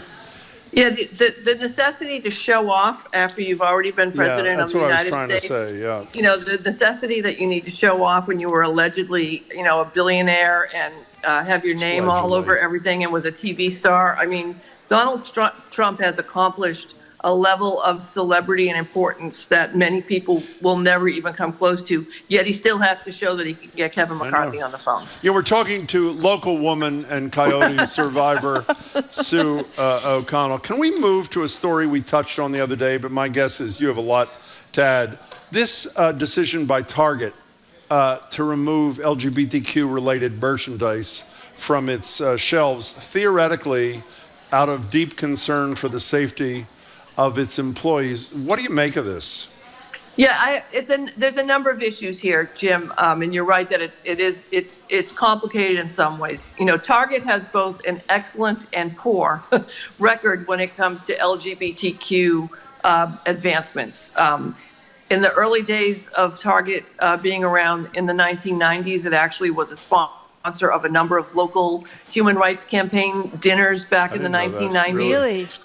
Yeah, and so there was some belief that, you know, Target was friendly. Of course, on the other hand, they were also into the 2000s making donations to anti-LGBT candidates. So they have gone back and forth and back and forth. And there's been a bit of a wincing acceptance from the LGBTQ community regarding this clothing line that they've had out for a number of years. And part of the acceptance is that it's Target. It's introducing LGBTQ pride culture as being normal to everyday shoppers. It's usually, like the stories have said, at the front of the store, and it's just T-shirts and shorts for everyone, you know, whatever you want to wear. Some folks have been concerned that it's rainbow washing, as they say, that if you're buying a T-shirt, the money goes to Target while they get to use that money to fund an anti-gay candidate somewhere. So it's been complicated, but generally people have said, we'll take it rather than leave it. So at the same time, they're now coming victim to the very ideas that they have put forward by funding anti-gay candidates, where you've got a few nut jobs who will go into the store, confront the folks working on the floor, and sometimes take the clothing and throw it down. Plus, you know, they want to boycott. That's fine. Everybody, gays have boycotted Target, straights have boycotted Target. The boycott isn't so much the issue as this violent interlopers that are coming in and disrupting things and filming it and putting on TikTok or Twitter. Having been a big fan of Target, spending a lot of time over in the South Bay Target, where I see a number of young adults and teens who work there who are working hard to keep people in the store safe because of some of the unsafe things that happen outside the store.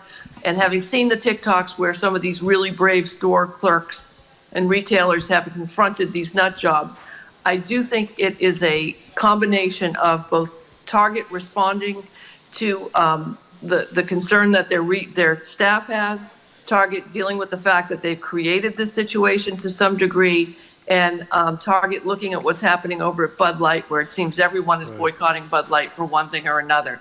I think it is a moment where our ire should be focused on the people who are doing the disruption and going in and trying to make a simple T-shirt purchase into some crazy political statement. But I think we are at a tipping point when it comes to marketing. I remind you, as I know you both know, that corporations kind of led the way in offering employee benefits without having the government tell them to do so. And that's kind of the first time in civil rights that companies said, we're going to do this without being told to do this. So I am hopeful that it is going to come back into balance. But it's serious in a number of ways, and it's complicated. Well, but I can think there are a lot of people, including myself, who spend an awful lot of time at Target. I love Target.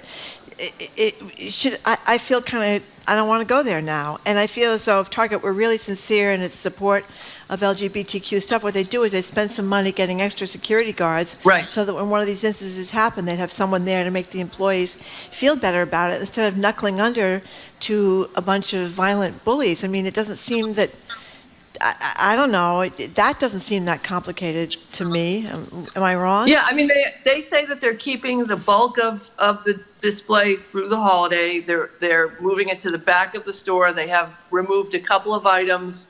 I mean, I think, Marjorie, the big test is what happens next year, right? Are they going to just abandon this, or in their marketing campaigns where they've had gay couples featured or gay families featured, are they going to back off of that? I mean, there's a lot of soul searching here for a number of companies about whether they are going to become apolitical completely, or they're going to start supporting the issues they care about by actually making donations to the campaigns, to the candidates who are going to make the change. Hey, Juneteenth is coming up. Let's see what they do with that. Let's see if they have any problems there as well. Did you say, by the way, I lost you for about 15 seconds in my headphones. It was my fault. I pulled the cord out. What are you doing? Are you changing your Target-related behavior in response to this? Yeah, I was thinking a lot about that when this story broke yesterday, and I haven't come to a conclusion. I am always on the should I buy this at CVS or should I buy this at Target argument. Do I get the CVS points or do I get the Target points? I don't know what I'm going to do yet, Jim. I'm still trying to figure out exactly where Target is on their commitment to the community. Well, one last thing, media maven and Coyote survivor Sue O'Connell. Local woman. A local woman, that's right. We talked earlier in the week about the Surgeon General's reports about the terrible danger of social media, particularly to teen girls, and comparing themselves to other girls and being up all night in their rooms with their cell phones and not getting any sleep, and increase in mental health disorders and suicides, all these terrible things.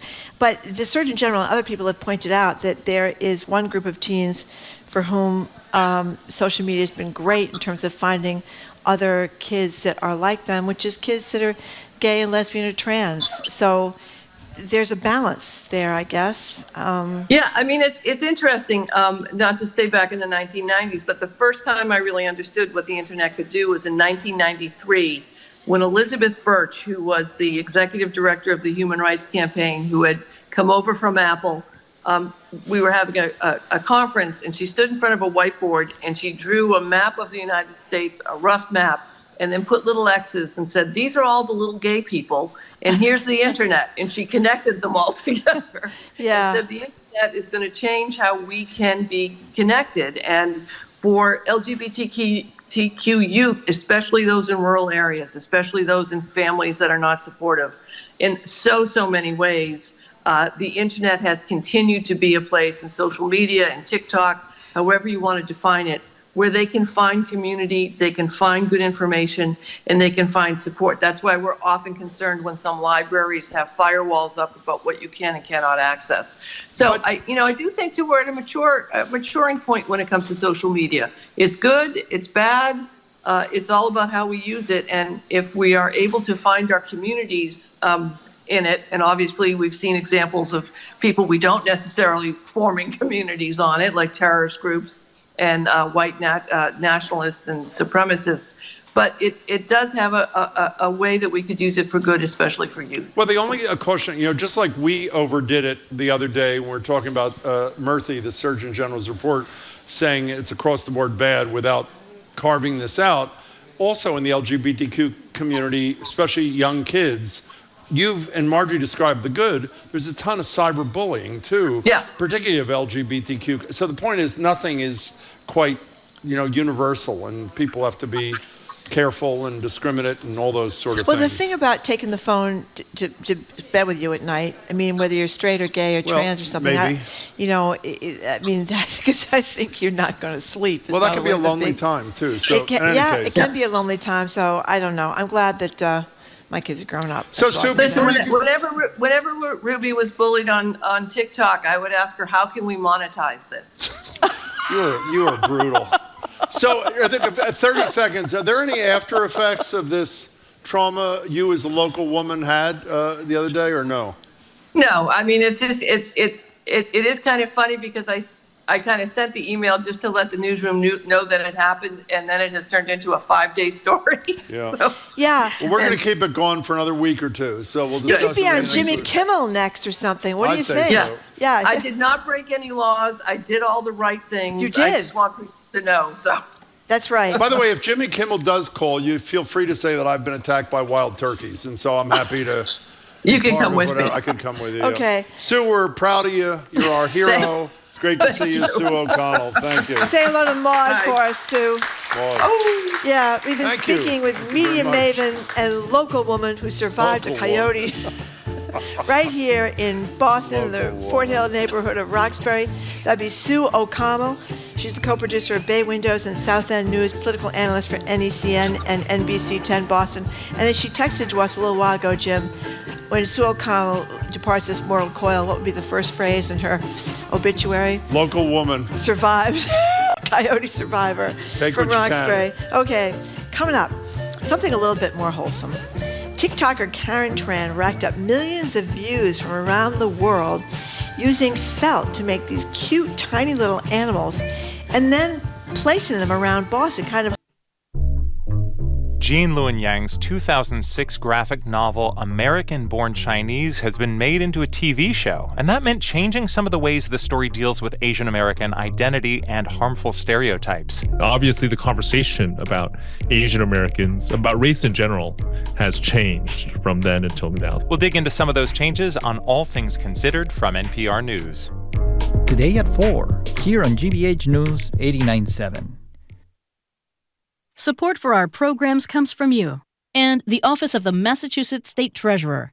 The Unclaimed Property Division is holding unclaimed funds for the citizens and businesses of the Commonwealth. You can see if you have unclaimed money at findmassmoney.com. And See Plymouth. Escape to Plymouth this summer, where visitors can talk to the Rock, watch for whales, and dine on seafood from the bay. From a Townbrook sunrise to shopping in the Cultural District. Info on See Plymouth app, sponsored in part by visitma.com.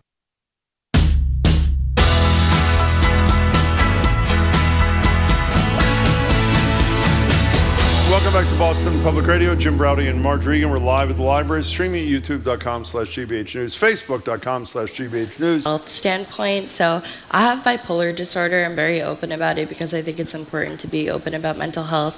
And last year, I just, like I'm on medication, I go to therapy, but, it only makes it less bad, So I had an episode, and instead of kind of turning in on myself and doing something that wouldn't necessarily be a good thing for me, I ended up turning to art.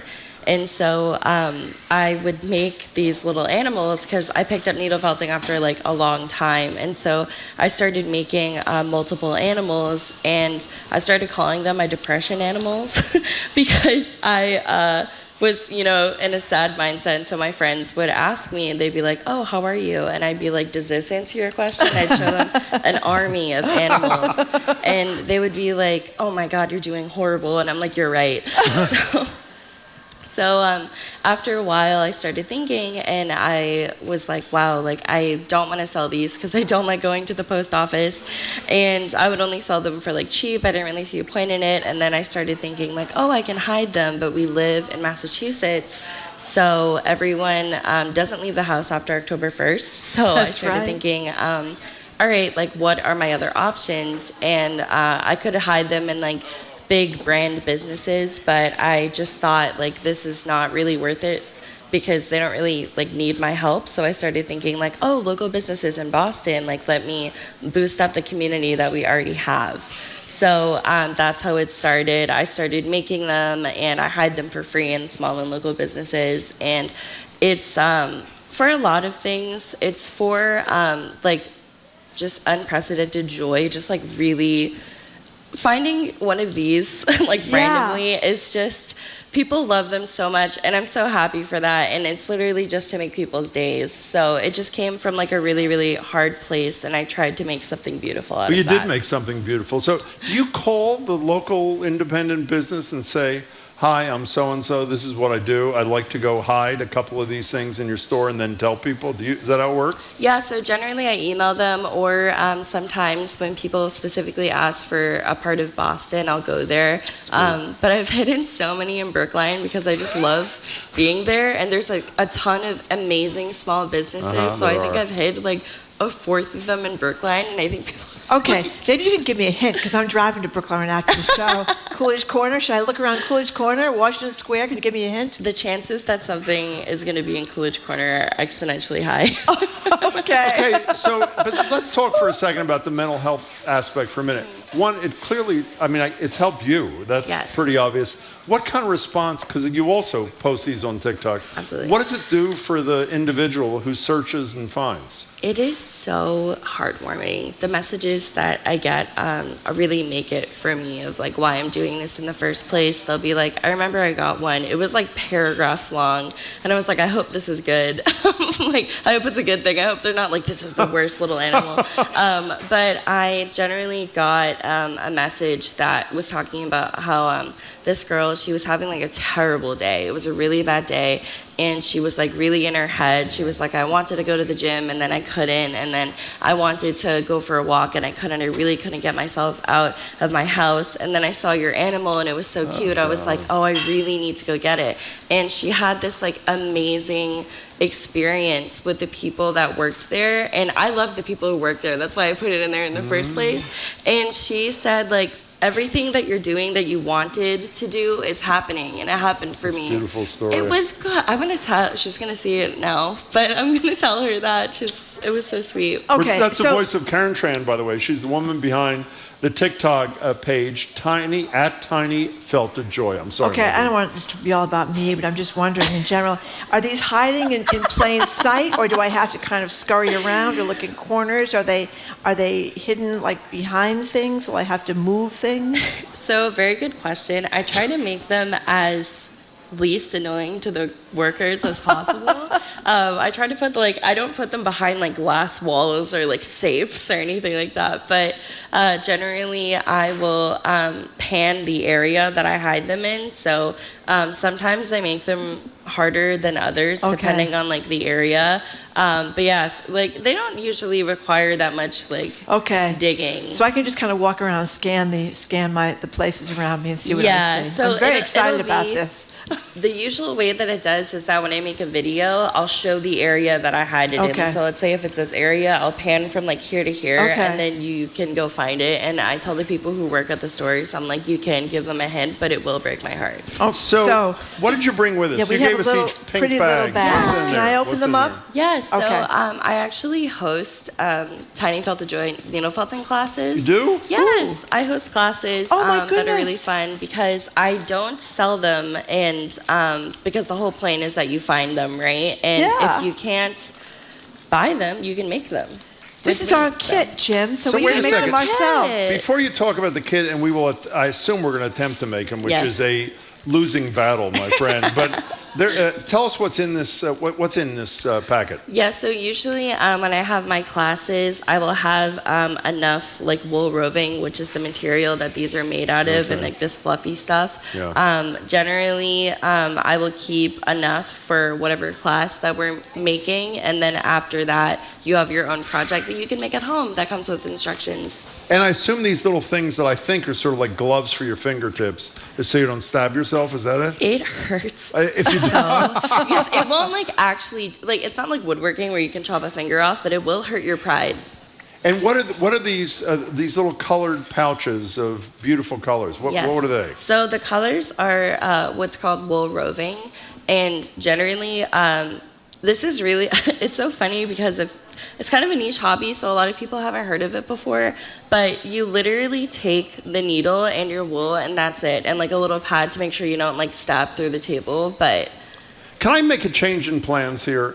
We have two choices. The original plan was for us to get some guidance from you and attempt to do this. I know Marjorie and me well enough to know that will be an abject failure. It will be difficult. So here's the following suggestion. I'm ready. Since we are streaming this and people can watch you either at the library on the screen or can watch you at home or the office, wherever they are, why don't we give you one of these packets and you make one as an example for That's a our brilliant idea. viewers and we listeners. Are can you willing talk to to do you while that? you're doing that. Sure. So, do you have stuff with you? I always have stuff. Okay, this is so funny. I just got, this is so exciting for me, but I literally just got Tiny Felt of Joy. Isn't that Bags? so Do you cute? sell those? Yeah, they're on my website. What's the website? tinyfeltofjoy.com. Well, I guess it is. That's pretty Got obvious. the brands. tinyfeltofjoy.com. So what do you know when you're about to make something, which you're about to do, and by the way, is if you've been paying attention, you can watch this exhibition at youtube.com/GBH News or facebook.com/GBH News. Do you know in advance what you're going to make, or do you just, this is a spirit move you once you start hitting the felt thing here? You know what's hilarious is a lot of the times I will think like, oh, this is what I want to make. And like, let's say it's like a koala, it'll turn into a bear. I'm like, I guess it's a bear now. Like, Well, that's good enough for me. By the way, did you make those earrings, those hands? So I did not make these earrings, great. but I actually used to have a different art business where I did make, like, they were different than these, but I used to work with polymer clay a lot, and I would make, like, polymer clay hands, but it's over. I'm not doing that Okay, so anymore. what you've got to do is we're going to attempt to narrate this, but Yeah. since we don't know what we're talking about, no, you have to narrate Oh. it Yes. too. Okay, Yeah. Marjorie. But I was just going to say, I can see where when you're dealing with mental health issues, whether it's bipolar or anxiety or depression, making things with your hands can be very, very therapeutic, whether it's these or whether, I know people that make bracelets or people have those anxiety balls that they squish that helps them deal. I mean, those are great coping mechanisms that I think really do matter. Yes. Yeah. A lot of the times when I'm talking to someone and they're struggling not to the point where like there needs to be like a medical intervention, but they're just like in a rut or something, I always tell them to get a hobby, but not in a mean way. Yeah. Because I think with hobbies, there's something about them because when you're doing something, like let's say at whatever you normally work at, your brain is kind of like clicking a bunch of different problem-solving skills in the back of your head. It gives you something to look forward to. You build a skill set, and then you can have that joy of looking at something that you made and be like, I made this. Exactly. And I think also people that I know that have tried to give up bad habits, like smoking is a classic. They start knitting, they start needle pointing, they start doing things with their hands that will keep them occupied to keep them from smoking, or for that matter, from drinking. Okay, so you're poking that you have your little gloves on your fingers. Yes. Thumb and your first, whatever that finger is, the second finger, and you're poking this yellow thing like 6 million times. Yes. Why are you doing that? Okay, so this is something I talk about a lot in my classes, but these are like leather finger gloves to protect your fingers. And this is an extremely sharp barbed needle, and in it are like little divots that basically what you're doing is matting the wool. And what does that do? What does that accomplish? It literally condenses all of the wool into one thing, and even though it's like puffy like this, it comes out really hard like this. Oh, I wanted to show you guys.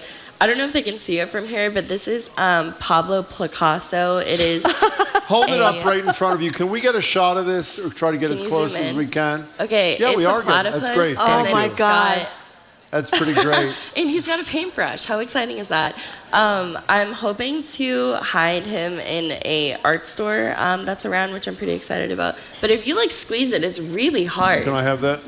Yeah, it is. And by Forever. the way, it becomes hard. This is great, by the way. This up close is fabulous. I love that and one. it's got a palette on top of He's its got a head pink with all. palette. That's great. Yes, That's so very cute. It's cute. great. It's really Very cute. So when you keep poking that thing, hopefully not yourself, but the felt or whatever it is, Yeah. it gets harder and harder, and then you begin shaping it to what the ultimate goal is, right? Yeah, so a lot of, technically, I think this is like fiber arts. I honestly consider it sculpting, which is not like a super popular opinion.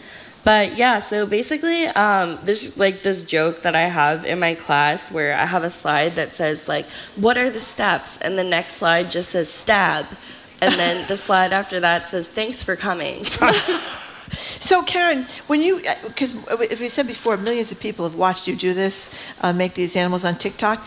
So what kind of things do you hear, what kind of stuff do you hear back from people who have gotten into making these little teeny tiny felted joy? Other than that beautiful note you described a minute ago. Yeah, I get when I have my classes, people will send me their projects that they made after the class is over, and I can't tell you how much joy that brings me. It is so sweet every time, and they're like, and like the best part about my classes, I think, is I think as human beings, we leave a little piece of ourselves everywhere we go, just in general, like the way you talk, the way you drink coffee, like even the way you have your coffee, like are just little inklings of who you are as a person. And I think that really comes out in art. So when you went to decide you were going to leave some of these little animals in Coolidge Corner with these little, I don't call them animals, they're not all animals. What's the word? What's the right word? You know what's funny? Someone started using tiny felted joy as a noun, which so you little can start tiny, doing. Okay, so when you leave your tiny felted joys, do you go into the store where you're going and say, excuse me, you know, I'm Karen and I have these little tiny felted joys, and can I hide some around your store? I mean, how do you approach this? Yeah, I kind of have an elevator pitch at this point. Yeah? Yeah, and it's generally, it's kind of funny. I prefer emailing people because usually if I go in, they're gonna, like, I don't want them to think I'm like a random, like, friend. I'm like covered in tattoos and I have like piercings and stuff, and I'm just like coming in being like, do you see this little platypus? Okay. Like, and then me being like, you can't have it, you know? Yeah. So it's just like, but yeah, I generally, what I used to do is go in and specifically ask the people that were working there.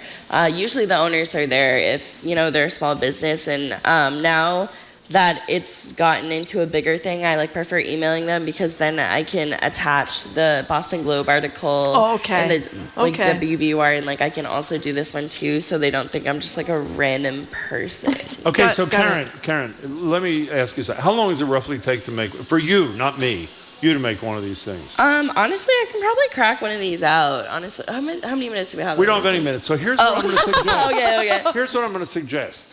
What if we move all your stuff? Can we do this, Jamie? To a table on the side, because I want to see the finished product. Okay. You complete what it is you're creating I'll give here. it to you. And no, give it to us on air.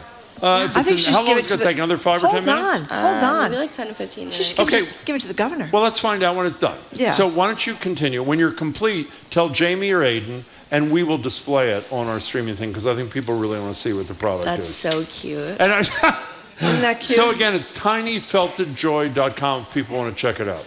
Yeah, it's I'll bring you to the same place, but yeah, Okay. tinyfeltedjoy.com is my website, and then at tinyfeltedjoy on YouTube, TikTok, and Instagram. Fabulous. Not only are you doing beautiful things, but you're really providing a particularly great thing for people who need it. That's great. Okay. Yeah. It's great to meet you, Karen and Tran congratulations, is right now. and thank you. She's making us one of her little tiny felted joys, which is going to give us We'll when she's display it finished in a making while. it. We're going to display it in just a couple of seconds. She said before, Thank you, Tiny Karen. Felted Joy at Tiny Felted Joy account on TikTok, and has logged millions of viewers. Congratulations, Karen. And Karen Tran and also teaches people how to make tiny felted animals. And by the way, they go to where? To tinyfeltedjoy.com and all those things. And all those things to find out if they want to join the classes. Okay, you're going to be back in a couple of minutes with the finished product. But meanwhile, we talked yesterday about the disastrous DeSantis-Musk announcement on Twitter of DeSantis running for president. Early this week, there was a fake AI photo of an attack on the Pentagon that made the rounds on Twitter and temporarily sank the stock market. We're going to talk to our tech guru, Andy Ihnatko, help us explain these latest Twitter snafus. He's next on Boston Public Radio 89.7, GBH, broadcasting live from the Boston Public Library and streaming at youtube.com/GBH News and facebook.com/GBH News.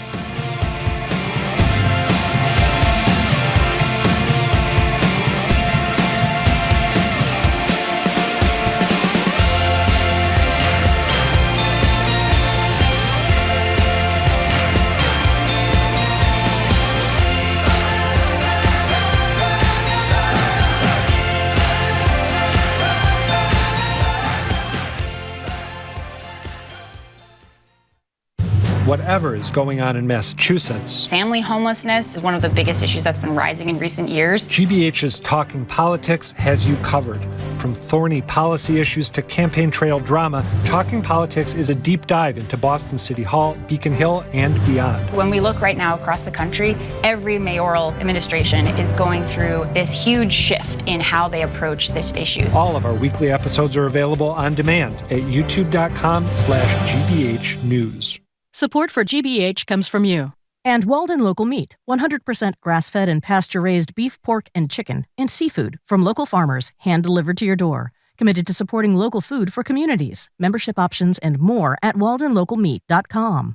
And Mass General Brigham Health Plan, a health plan connected to a world-leading healthcare system, committed to providing innovative plans, coverage, and a broad network of doctors. Learn more at massgeneralbrighamhealthplan.org.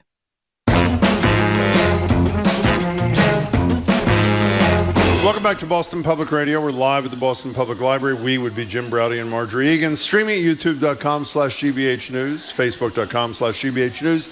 The governor will be here in about 10 minutes or so, but in the interim, we're joined on Zoom by tech writer Andy Ihnatko. You can follow Andy at IHNATKO. Hello, Andy Ihnatko. Hi, Andy. So, Andy. Who's corner? Yeah, exactly. We talked just a couple of minutes ago, actually it was yesterday, about Ron DeSantis' disastrous presidential announcement on Twitter. Here's a clip of just one of the technical glitches that plagued him when he was announcing this on Twitter. Steve, do you have a comment or question? I think you just need to unmute. If Steve can unmute, then we'll go ahead and ask him for a question. If not, we'll keep rolling here. All right, 3, 2, going. I'm there, all right, guys. sorry, Steve. I'm there, guys. Oh, there he you go. is. All right. Yeah, my bad. That's pretty smooth, actually. The whole thing was kind of a debacle. So what went wrong? What went wrong is that they did this on Twitter, and Twitter is an absolute shambles right now because of the change in leadership last fall when Elon Musk took over. The basic answer to the question is just that they had way too many people trying to access this live broadcast than they were able to support with their hardware. And this is not something that you can forgive Twitter for. It's not the people who tried to get into the first one were about 580,000, which is substantial.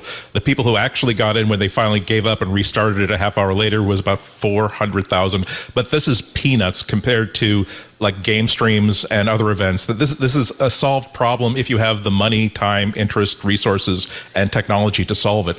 And unfortunately, Twitter is not in a position right now where they can do that.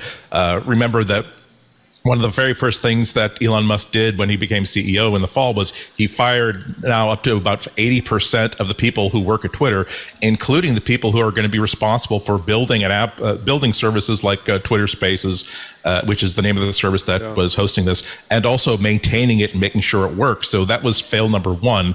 Fail number two is that he's been cutting corners without a whole lot of discretion.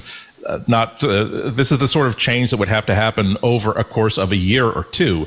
Just like you don't just simply decide to rip out a beam you see in the basement of your house. if you do, disasters happen. This is why you take time to figure out, well, if I pull on this, what happens? And that's not what's been happening at Twitter. So basically, unfortunately, it's a failed system that is going to create more failures like this and has in the past. It's really, really very sad. You know, one of the things my understanding is, Andy, is one of the other areas where we did some deep cuts was content moderation.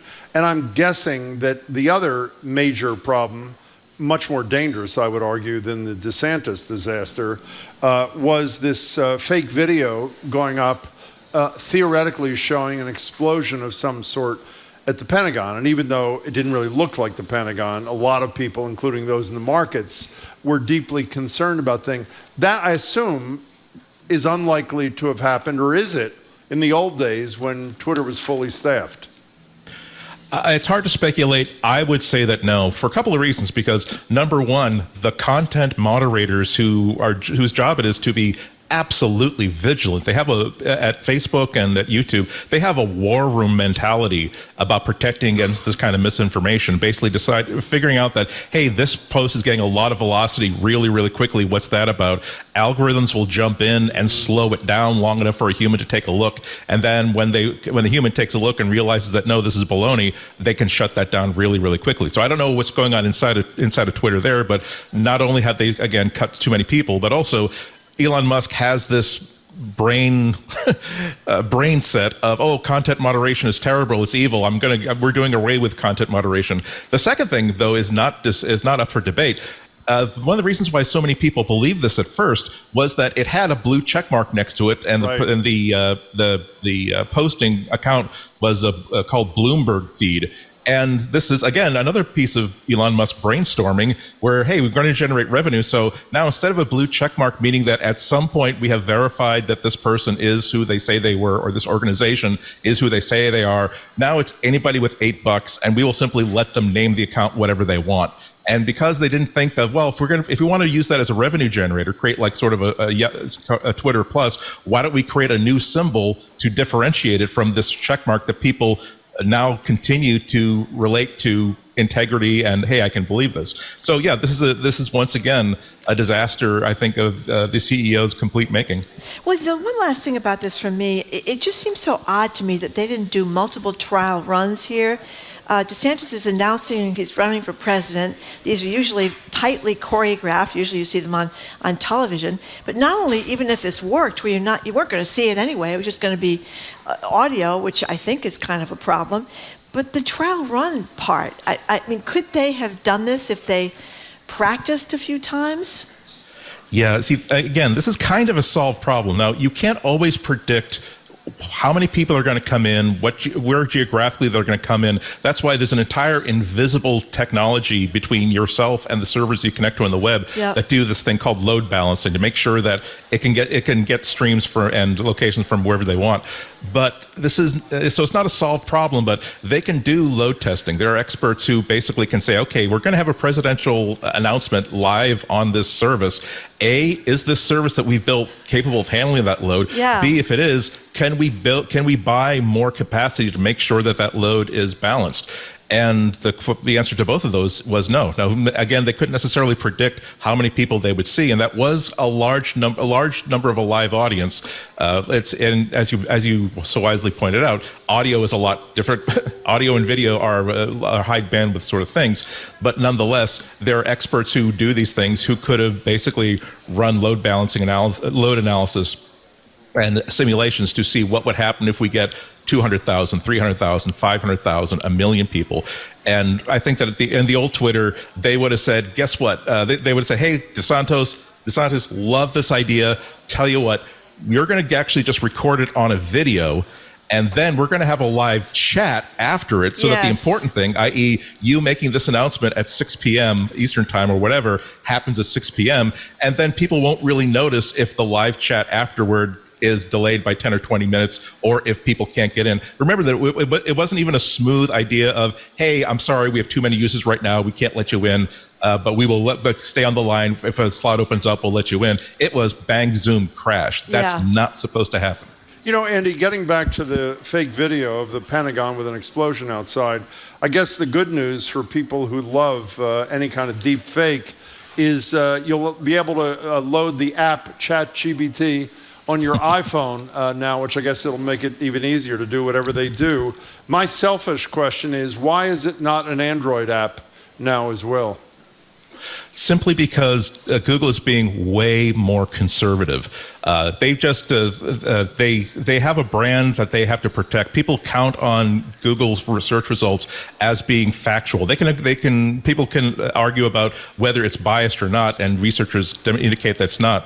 But people tend to believe what happens. So if they were to say, "Hey, here is a Google search and information product," and it starts doing the things that ChatGPT and even Google's own chatbot Bard do, that would be like introducing new Coke, and we don't want to have a new Coke. That would be disastrous. Whereas OpenAI, they're moving really, really fast. They have nothing to lose the way that Google would have, so they have kind of the license to make bigger and broader mistakes, if that makes sense. You know, we've talked to you a lot about regulating AI, and I think I speak for Marjorie. We're much more nervous about the downside of it than you appear to be. But apparently in our camp is the European Union, because unlike our Congress, which appears not to be able to regulate anything that really deserves regulation, the EU has done exactly that with AI. I guess two things. In layperson's language, what have they done, and should it be a model for our own Congress? Yes, it should be a model for Congress. What they're doing is they're about to pass the really first comprehensive act limiting, controlling, regulating artificial intelligence. It's the called the EU Artificial Intelligence Act. Snappy, easy to remember. It is, I think so. And it's a really, really well thought out framework. It's not, the fear has always been that, hey, if you put the handcuffs on this technology as it's developing, we don't even know what the relationship between society and this technology is going to be, how it might liberate people, how it might enable and ennoble people who don't have access to powerful tools right now. So you can't just simply put lead weights on it to make sure it doesn't keep going forward. What it does basically and broadly is that it treats all AI technologies in one of three categories. Either they consider it to be a high-level risk, meaning things like scanning job applications, any sort of technology that would create like a social score for governments. That anything that's a high-level risk is going to be, I'm sorry, I misspoke there. Scanning job applications, some stuff that is allowable, but they're going to regulate how you do it. But then there are things they call unacceptable risk, such as social scoring, such as law enforcement and government doing live Face ID, that they regard as this is unacceptable, meaning that you can't do it at all. And so there are lots of details in there, but broadly speaking, it's flexible enough that as new technologies come out, so long as it's not been determined by the EU to be unacceptable or high-level risk, and they can keep adding things as they go along, it's unregulated. So that allows these new things to happen. And if it looks like it's going to create a lot of damage, then the EU can start saying, okay, guess what? This is now something that we're going to start regulating. And they're also they're also carve-outs for chatbots that are specific to here's what you have to do if you're going to be running a chatbot. You know, my greatest immediate fear, which I know I've mentioned to you, is something exactly like the Pentagon explosion 3 days before an election next November, where people see it all over the country, and even if there's a response, it's too late to get people's attention away from the disinformation to the truthful information. Is anything the EU is doing would control against that, or is that totally dependent upon the platforms themselves to do self-policing? For that specific example, the AI Act absolutely prohibits the use of AI in interfering with any sort of an election. So that is an unacceptable risk. You can't do that. Most of what you're talking about, though, isn't so much an AI problem so much as it is a social media problem. Remember that Photoshop has been around for in its current form for 10 years. Photo editing has been around since the late 1800s. So the problem is not that these people can generate these things; it's that they can spread so quickly ahead of people saying, "Hey, look, this is not true. Don't believe it." And this is why part of the solution, I think, is like we said before, social media companies have to have that kind of war room mentality that once they see that, hey, why is this post that was put up at 12:01 p.m. at 12:03 getting retweeted, reposted like 1,000 times every second? There's an algorithm that will say, hey, slow that down, stop showing it to people until a human can take a look at that. And that's the sort of breaks that have to be on this sort of stuff. So Andy and Notko, what's happening with iPhones regarding people with disabilities? What are they able to do, and what kind of disabilities are we talking about? And before you answer, for people who are expecting the governor at 1 o'clock, we just got a message. She'll be here in 3 or 4 minutes. Go ahead, Andy. I'm sorry. Then I'll be quick. Apple's doing. There's Worldwide Accessibility Awareness Day was last Tuesday. Apple chose that day to preview some features they're putting into iPhone operating systems at the end of the year, and they are exactly what I love about technology. Technology is useless if it only helps some people. If it helps people who are currently have access to powerful tools, continue to have access to powerful tools, and continue to have power, that's useless. Technology should be an elevator. It should be something that brings everybody to the same table with the same uses. So Apple has created 3 new, in addition to all the features they have that are wonderful, 3 incredibly interesting features, some of them AI-based. For instance, the simplest one is a lot of people have a problem with managing a high cognitive load. And it's hard to use a phone because when they want to call somebody, well, here are 8 different parts of the user interface. Here's the interface for who do I call, how do I call them, what app do I use to call them with, all that sort of stuff. What this assistive access feature does is it absolutely system-wide streamlines the entire interface to just 1 or 2 choices for the task that you've chosen. Icons and buttons are huge. Selections are limited to 1 or 2 things. You basically, it turns almost everything into is it A or B, not which of these 8,000 different options do you want to go. One of the other things that's really, really cool, because we actually talked about this speculatively a few months ago, they have a new feature called personal voice. So if you have a degenerative condition, I'm sorry. Yeah, or if you have cancer surgery that's going to cause you to lose your voice, lose your jaw, lose your voice box, just on your phone with this personal voice feature, you can have the iPhone create a voice model of your voice as it exists. And then whatever app you're using to communicate with through the phone, even if it's through like iMessage, using a voice chat via iMessage, it can use this very, very natural synthetic voice that sounds like you and continue to have that part of your identity even though you've lost your voice. That is exactly what technology is supposed to be doing for people. Couldn't agree more. You know, we've only got a few seconds left, but I just wondered, do you have to, if you want this kind of phone, can you do it on a regular iPhone, or do you need to go and buy that particular iPhone at the store? It's going to be part of the operating system update probably in September. So it'll probably be available for most iPhones. As usual, the oldest ones will probably be left on the side of the road.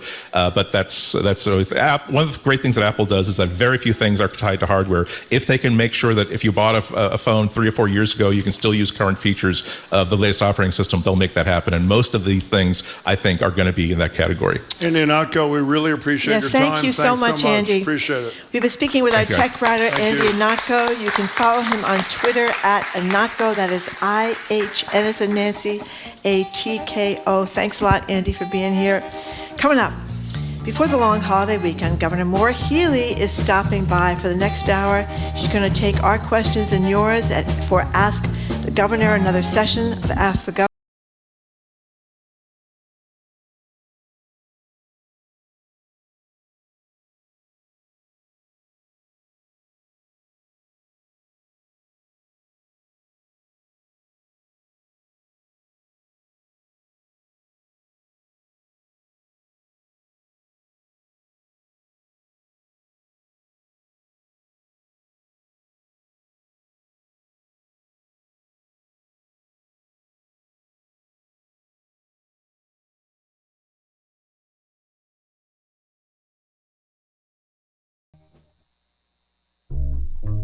Gene Luen Yang's 2006 graphic novel American-Born Chinese has been made into a TV show, and that meant changing some of the ways the story deals with Asian American identity and harmful stereotypes. Obviously, the conversation about Asian Americans, about race in general, has changed from then until now. We'll dig into some of those changes on All Things Considered from NPR News. Today at 4, here on GBH News 89.7. Funding for our programs comes from you. And Tools of the Mind, the research and play-based curriculum, offers pre-K and K teachers tools designed to help ensure children develop cognitive, social, emotional, and self-regulation skills. toolsofthemind.org. And Mitsubishi Electric, providing homeowners access to heating and cooling solutions with electric heat pump systems that can also achieve their sustainability goals. Learn more at mitsubishicomfort.com/NPR. Trusted, local, news. You're listening to 89.7 WGBH, HD1 Boston, online at gbhnews.org. GBH News with NPR. What matters to you.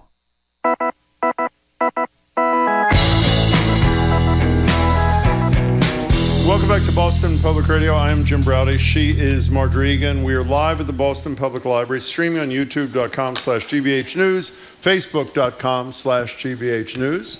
We're about 15 seconds away from the Governor of the Commonwealth to walk to the set to start talking to the people who are listening and watching the show. In fact, please join me in welcoming the Governor of the Commonwealth, Maura Healey. Jim?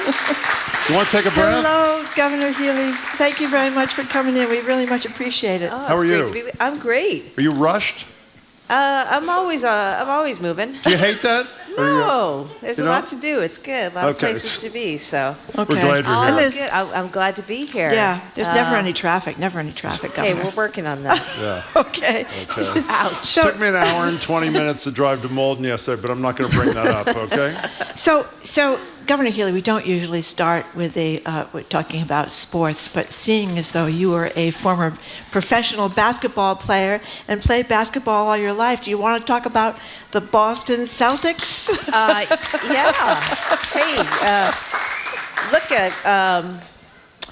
I'm really glad to see they've turned a corner. They had 2 great performances, 2 great games with 2 more to go. So that's the focus now. It's all game 6, right? Do you go? I do. Sometimes I went to a game last week. They lost. Oh, that was an awful game. I think I've been to 3 or 4 games this year. You have. Yeah. Didn't you go?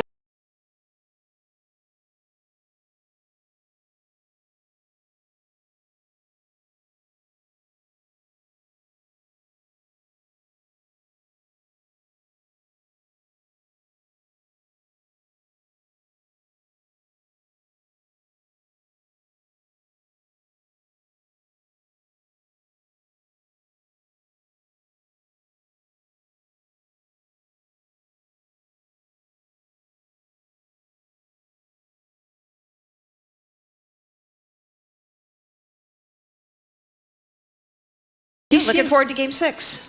He seemed to be averse to timeouts for some of these games. Okay. You kind of wondered why he didn't call any timeouts. You must have been wondering that too, seeing as how you were a professional basketball player, Governor. A few of us were wondering what, because you got to sometimes. I know Jim wants to talk about other stuff. No, I do not. I'm thrilled. It's been great. It's been great. Yeah, you need to break it up when there's a run and things are going bad. And they had a real problem with turnovers again. Now that seems to be more under control. So they've got a team with incredible talent. I also appreciate the organization because they do tremendous work in the community and real focus and work on social justice. Look they at really, what's outside really the window. Is a basketball player who looks very much like the governor, and the uniform says Mask Gov on it in the basketball uniform. Very good. I think we have to ask you, are they going to be the first team in 151 tries to come back Why from 3-0? not? Why not? Why Okay. not? Yeah, Okay. bring it on. Banner 18. Oh my God, that is really. Okay. We'll take a something. picture of that for the governor. Yeah. Governor Healey. Okay. By the way, we're going to take your questions for the governor in a minute. got it. 877-301-8970. Our colleague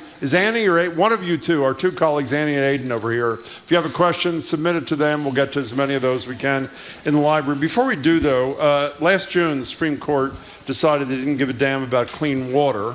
Clean air. Yesterday, they decided by 5-4 vote, with interestingly Kavanaugh voting with liberals, the 4 losing side. They didn't give a damn about clean water in this decision about the wetlands. What's the impact of this decision on the state you're responsible for? Yeah, we had a cabinet meeting this morning, and we were talking to our Secretary of Energy and Environmental Affairs, Becca Tepper, about this very decision. First of all, not surprising given the composition of the Supreme Court. Yes, very disappointing and a sad commentary on where things are at. I think the good news is we're going to continue to be strong here in Massachusetts. We have important regulations in place when it comes to wetlands, when it comes to protecting the environment. So there's nothing about the decision that disturbs that. But I think it's just in a broader context, I mean, things are bad. We're facing a hot summer. Look at those 3 states out in the West that actually came together. We haven't even seen that before. They came together to agree to preserve water. The Colorado River issue, yeah. I mean, things are really, really serious. And once again, the court is out of step, I think, with the direction we need to go in this country. But when you say, Governor, you had a meeting this morning, you sound like you got advice from your environmental secretary and other staffers that the regulations that were declared unconstitutional yesterday, the kind of regulations, are not at issue here, meaning everything we have on the books is safe and constitutionally secure, you believe? That was a decision about the extent to which the federal agency, the Environmental Protection Agency, was able to regulate in a field. And so it was really a decision about that. It was not a decision about the viability of state regulation. So you don't. Okay. Wow, I sounded really loud there for a second. So, but a lot of people, I think, saw this and went into a panic about the ability to build on wetlands, especially people that live near wetlands, and they're taking some solace now that you can't, put a high-rise building there or something like that.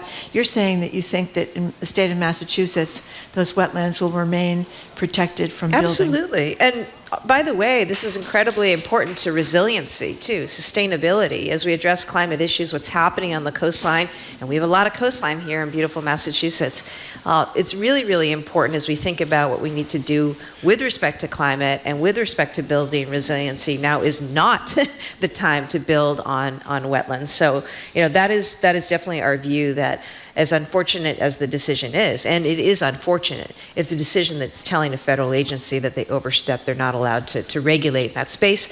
It's not going to affect our agenda here in Massachusetts or what we're going to do with respect to protecting our climate, addressing issues of sustainability and resilience, and of course, ensuring that we have the power to regulate as we see fit for the health and well-being of communities. Just so we're clear, though, because we are not dependent on the federal regulation because of what we do in the state. Exactly. Okay, fair and enough. That's not uncommon. You have federal agencies that regulate, and then you have state agencies that regulate. And sometimes our regulations are more strict, sometimes they're less strict, but there's 2 different regimes. And what the Supreme Court was addressing was the federal regime. Let's go to Kristen in Huntington. You're first with Governor Maura Healey at the Boston Public Library. Welcome, Kristen. Thank you so much for having me. Pleasure. Hi, Kristen. So my name is Kristen Smitty. I'm the proud superintendent at Gateway Regional, which is 6 hill towns, and we're based in Huntington, and I'm here with 2 students. Hi, my name is Megan. Hey, Megan. And hi, my name is Joe. Hi, you guys. Joe. Okay. What's the question? So we wanted to first thank you for appointing a director of rural affairs, and we wanted to talk to you a little bit about rural school aid. Good afternoon, everybody. This is Megan. So I'm a junior at Gateway Regional High School, which is a rural school. My school is one of many which is underfunded simply because we're rural. I love my school, but because we're underfunded, I don't get the same opportunities as someone outside a rural district. When I apply to college, my application may be looked down upon simply because my school is unable to offer the same opportunities as an urban school in Worcester. The programs our school does offer... Excuse me, if I may, I don't want to be rude to you 3, but there are hundreds of people that want to talk to the governor. Could you please ask a question, and I'm sure she'd be glad to address it? Yeah, absolutely. This is Joey. So the state Senate just passed a $15 million line item for rural school aid. We wanted to know, Governor Healey, if you are in support of this increased amount for rural schools, and possibly if you'd be willing to come to our school for a student-led tour and to possibly play some basketball. Thanks, all 3 of you. We appreciate it. Well, first of all, Kristen, thanks so much for having the students on. Megan and Joey, know that we are really aware, our team is really aware, our administration is really aware of the need for more funding for our rural school districts. And we'll see what happens in what is now a discussion between the House and the Senate as they go back and forth on their proposed budgets. I'll have an opportunity to weigh in. But Megan and Joey, I want you to know that one of the reasons I appointed for the first time ever a rural director is because we know the needs are great in our rural communities. And we have about 181 rural communities throughout Massachusetts.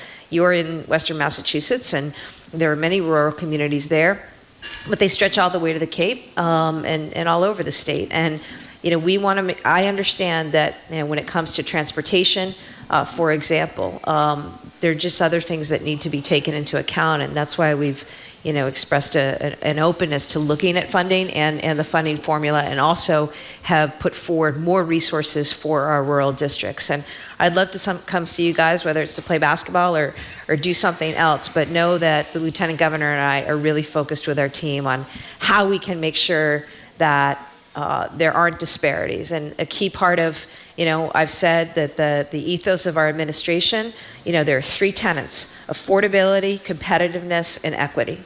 And this is an example where we need to do a better job addressing issues of equity as we look across the state. So also, I think it's really cool that you called in. Thank you. And I hope the rest of the school year goes well. Thanks to all 3 of you. Eileen, you're in Norfolk. You're on with Governor Maura Healey. Welcome.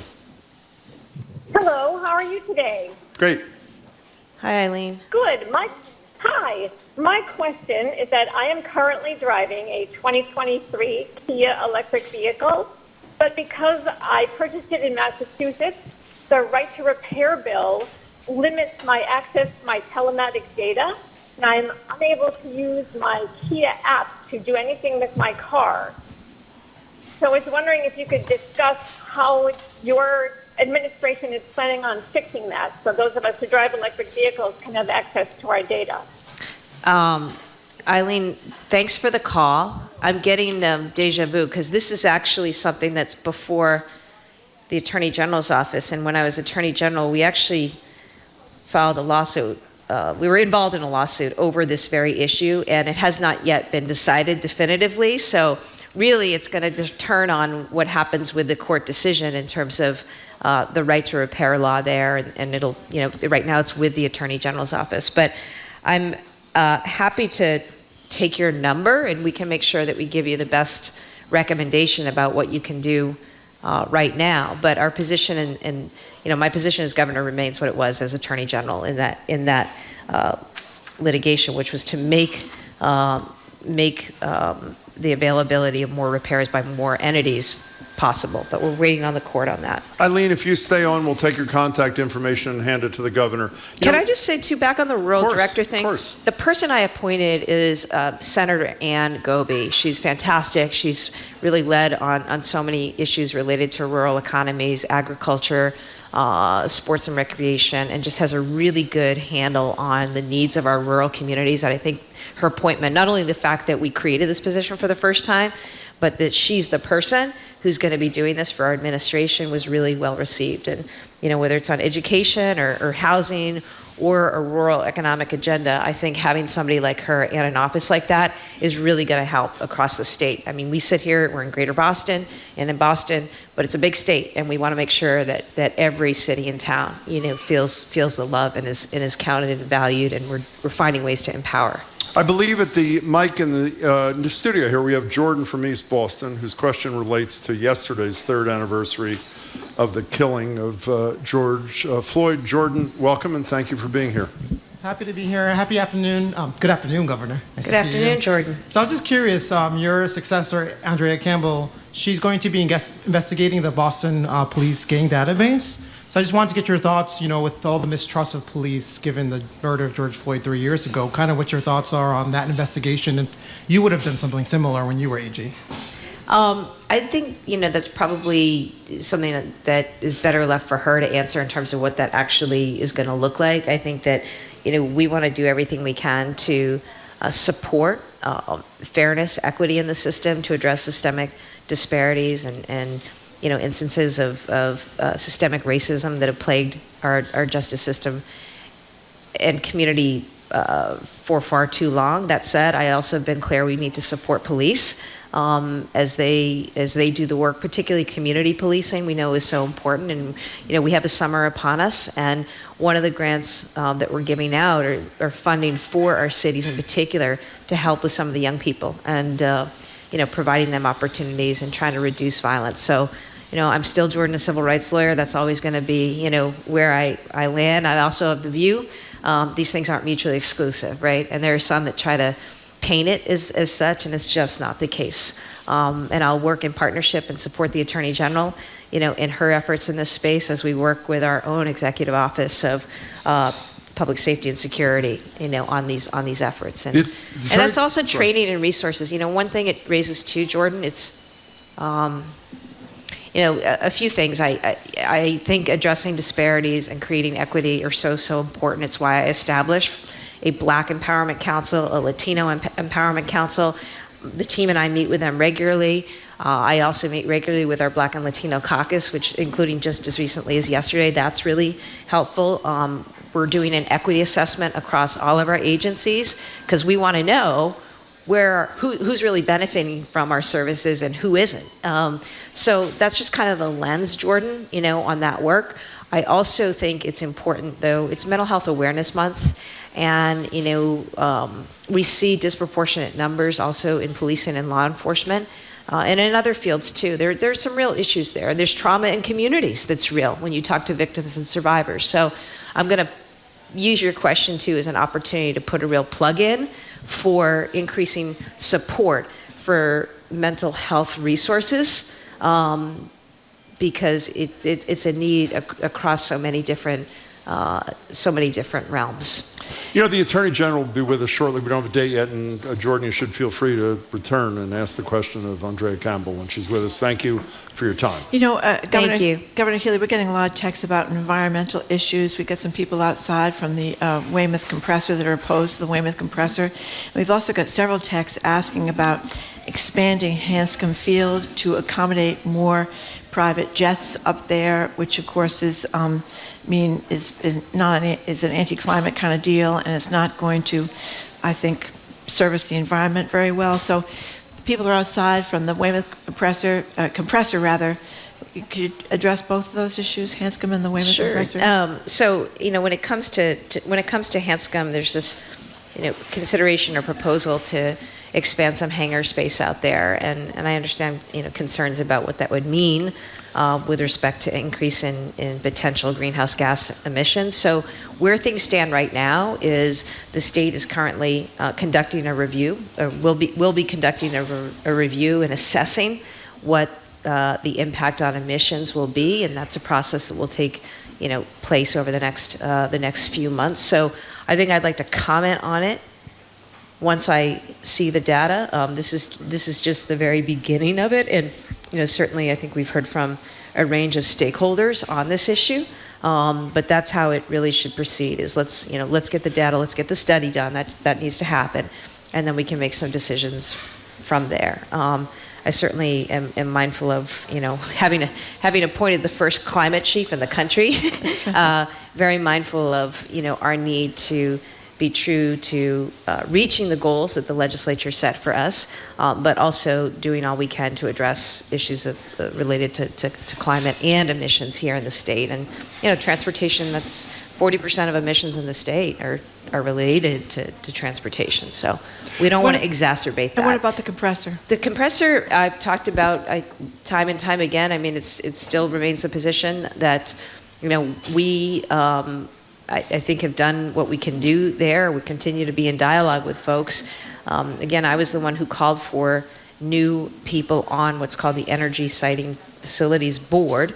We're going to have people who are environmental justice advocates and better representation from community stakeholder groups going forward. And that's one of the reforms that I proposed, given what we've seen with some of these siting issues that have been raised. And I absolutely understand people's concerns and sensitivities there.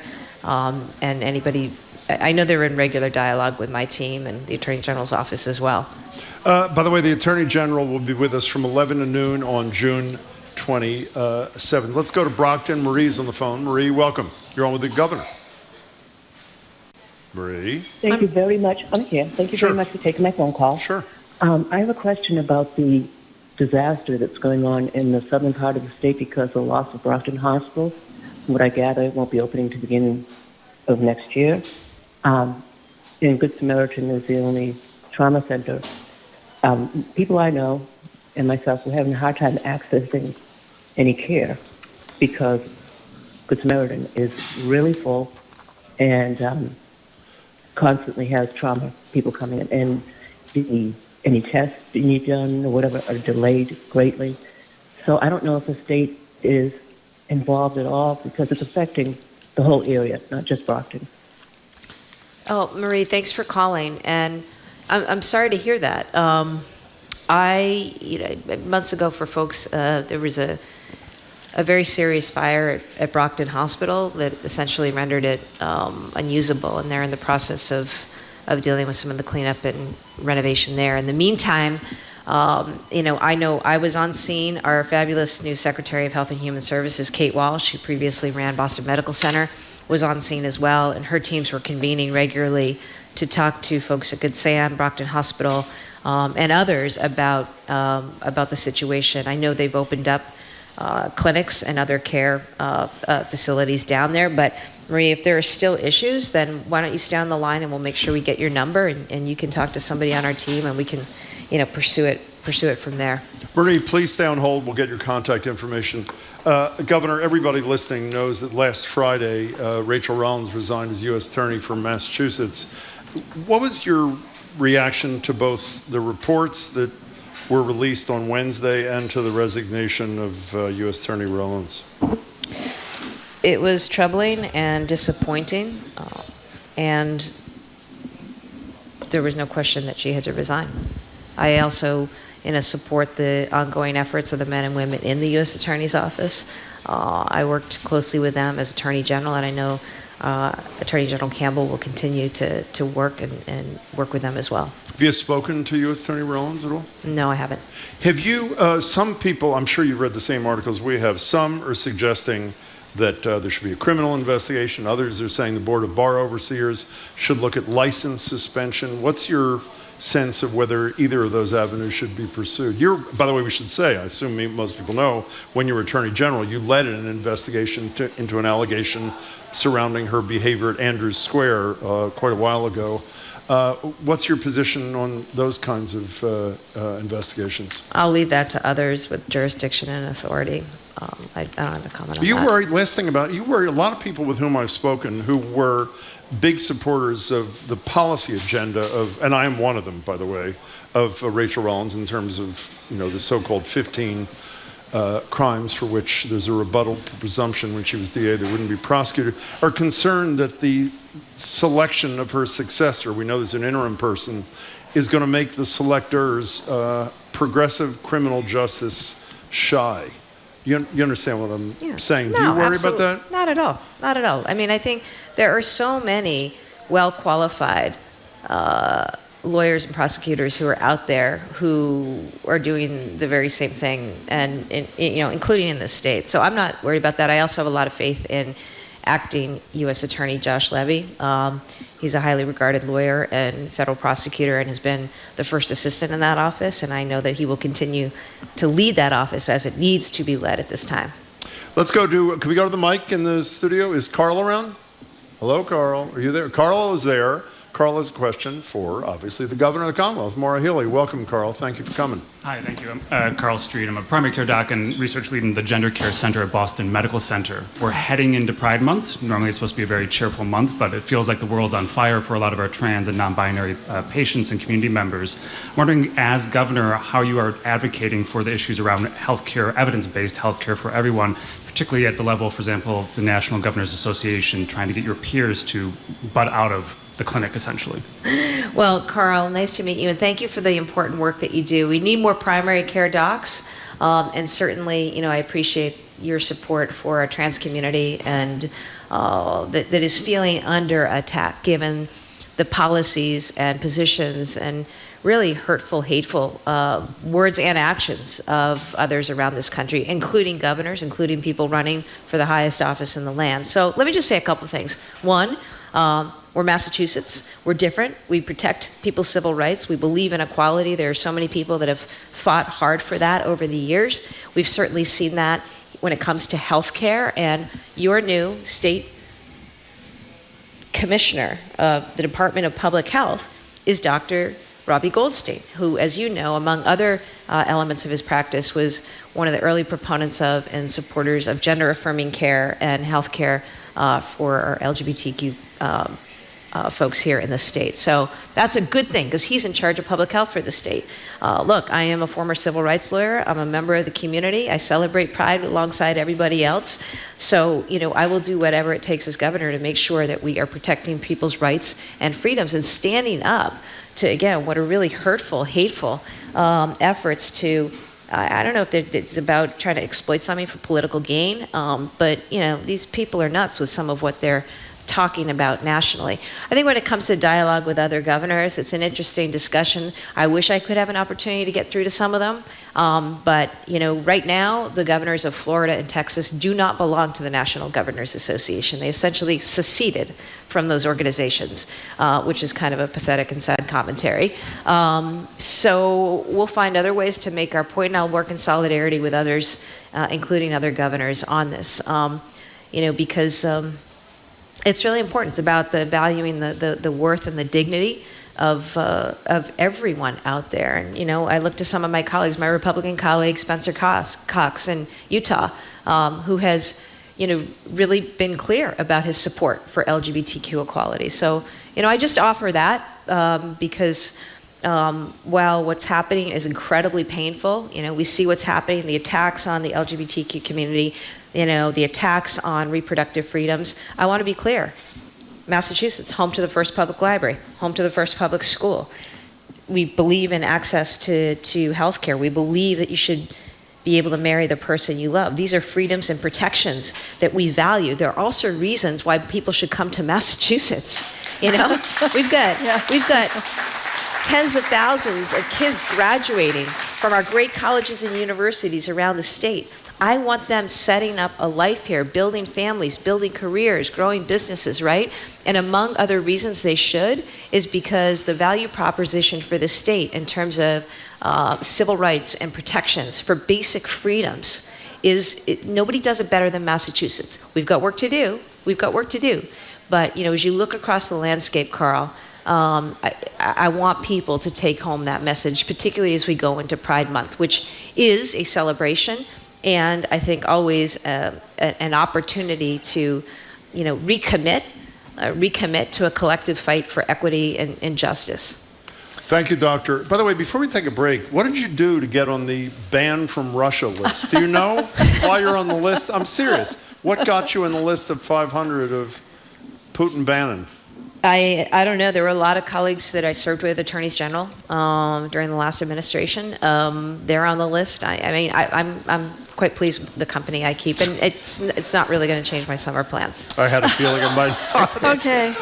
We're talking with Governor Maura Healey. She's going to be with us. And more seriously, the actions by Putin and Russia are despicable. My heart goes out to the Ukrainian community. We need to continue to stand in solidarity and support the Ukrainian community here and abroad. That was the voice of Governor Maura Healey. She's going to be with us to the top of the hour, taking our questions and yours. You can call or text at 877-301-8970. We are broadcasting live at the Boston Public Library, 89.7 GBH. We are streaming on youtube.com/GBH News and facebook.com/GBH News.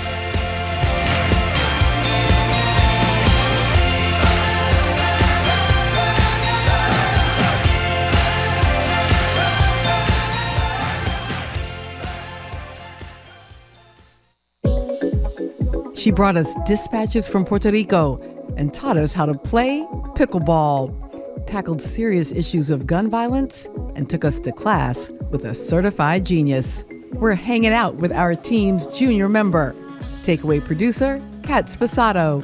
That's next time on The Takeaway from WNYC and PRX. This afternoon at 2, here on GBH News 89.7.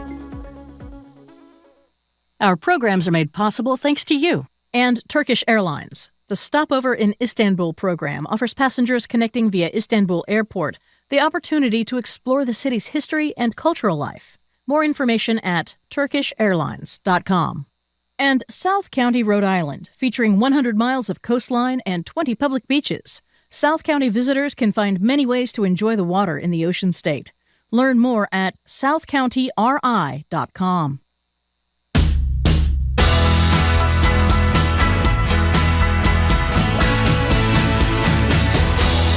To Boston Public Radio, Jim Browdy and Marjorie Egan, and of course, much more importantly, on this Friday, the Boston Public Library.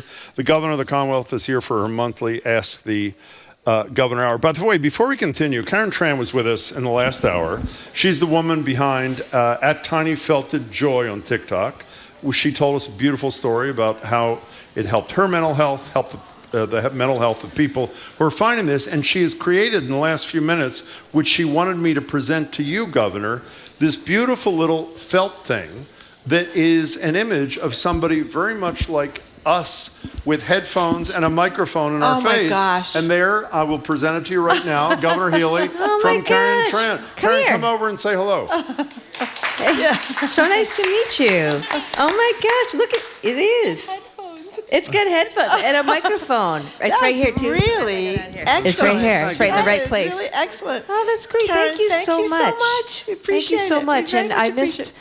You had a earlier conversation too about mental health and awareness, and I really appreciate you speaking out about it. And we still have stigma to deal with, so it's really powerful when people are out and talking about themselves, telling their stories, and then taking action. And I want you to know we did something. We have a helpline, 1-877-870-4673. Maybe GBH can put it online for folks, but it is Mental Health Awareness Month. That is a helpline and it is running 24/7. We'll do it. You or a family member can call. It's an effort to try to get you plugged into resources out there because we know it's too hard to come by providers and services. So I want you to know that's out there. There's also an effort we just unveiled. It's mass.gov/maternal mental health. So we've also got a particular focus on maternal mental health. But I know, Karen, we've got more work to do. We need more providers. We've got to deal with reimbursement. We've got to grow, in this space big time because as a country, unfortunately, we have never treated mental health in the way that we've treated other medical issues, and we pay a price for it in our families, in our communities every single day. So thank you so much. Karen, thanks so much. It's beautiful. I'll take this back to the office. And I should hide it somewhere? Is that what I should do in the office? That's what you do? That's Okay, right. Good. Karen, thanks. That's terrific. Thank you very Really much, Karen appreciate Tran. it. Appreciate that. Governor, a lot of texts having to do with the MBTA. I know you were on, I think it was CVB's on the record over the weekend, talking about, you just got here and that we can't have utility boxes falling on people's heads, et cetera. But there was when Charlie Baker was still the governor, I couldn't believe it. I almost fell off my chair when I read the story back in September in the Globe about how one of the reasons the MBTA couldn't hire any bus drivers is because they had to work part-time for months before they get on full-time, and plus the T was paying them a lot less than they were paying people up in Lawrence, which is one of the poorest cities in the Commonwealth. So now I know Philip Angles, the new head, has said enough with the part-time, we're going to hire people full-time. But the T is still not going to pay people what they're paying people in Lawrence, and the crux of the messages is about urgency. The T is going 10 miles an hour in the Green Line, and the bus services are being cut. So that's the question about urgency. To maybe say we got to raise what you pay people to drive buses on the MBTA to get them to work. Yeah. Well, let me say, there is a fierce urgency, and people may not see all the effects of it yet, but look, we got in and I made changes immediately for the first time in 8 years. We have a general manager with transportation experience and a background. I appointed him, Phil Ang, comes from New York. We love him. He's great. He's on the job. We created a new position of transportation safety chief for the first time. Pat Lavin has started, he's in. We changed the board of the MBTA. Tom Glitt is now the chair. We've got some new board members. And yes, when it comes to, what is really at the heart of so much of this, the workforce. When I started as governor, we were down 700, 800, 900 positions at the T. Those are people who are not driving buses, who are not driving trains, who are not doing the safety inspections. You wonder why we're having the issues, why we've had the issues that we've had. So workforce. How do you get more people working? You make it easier for them to actually have a job. It didn't make any sense to me that there's this requirement that they work part-time for a number of months before they can work full-time. Not in this day and age. We're competing for talent across every sector. So change that. With respect to pay and other things, look, we're in the process of having all those discussions.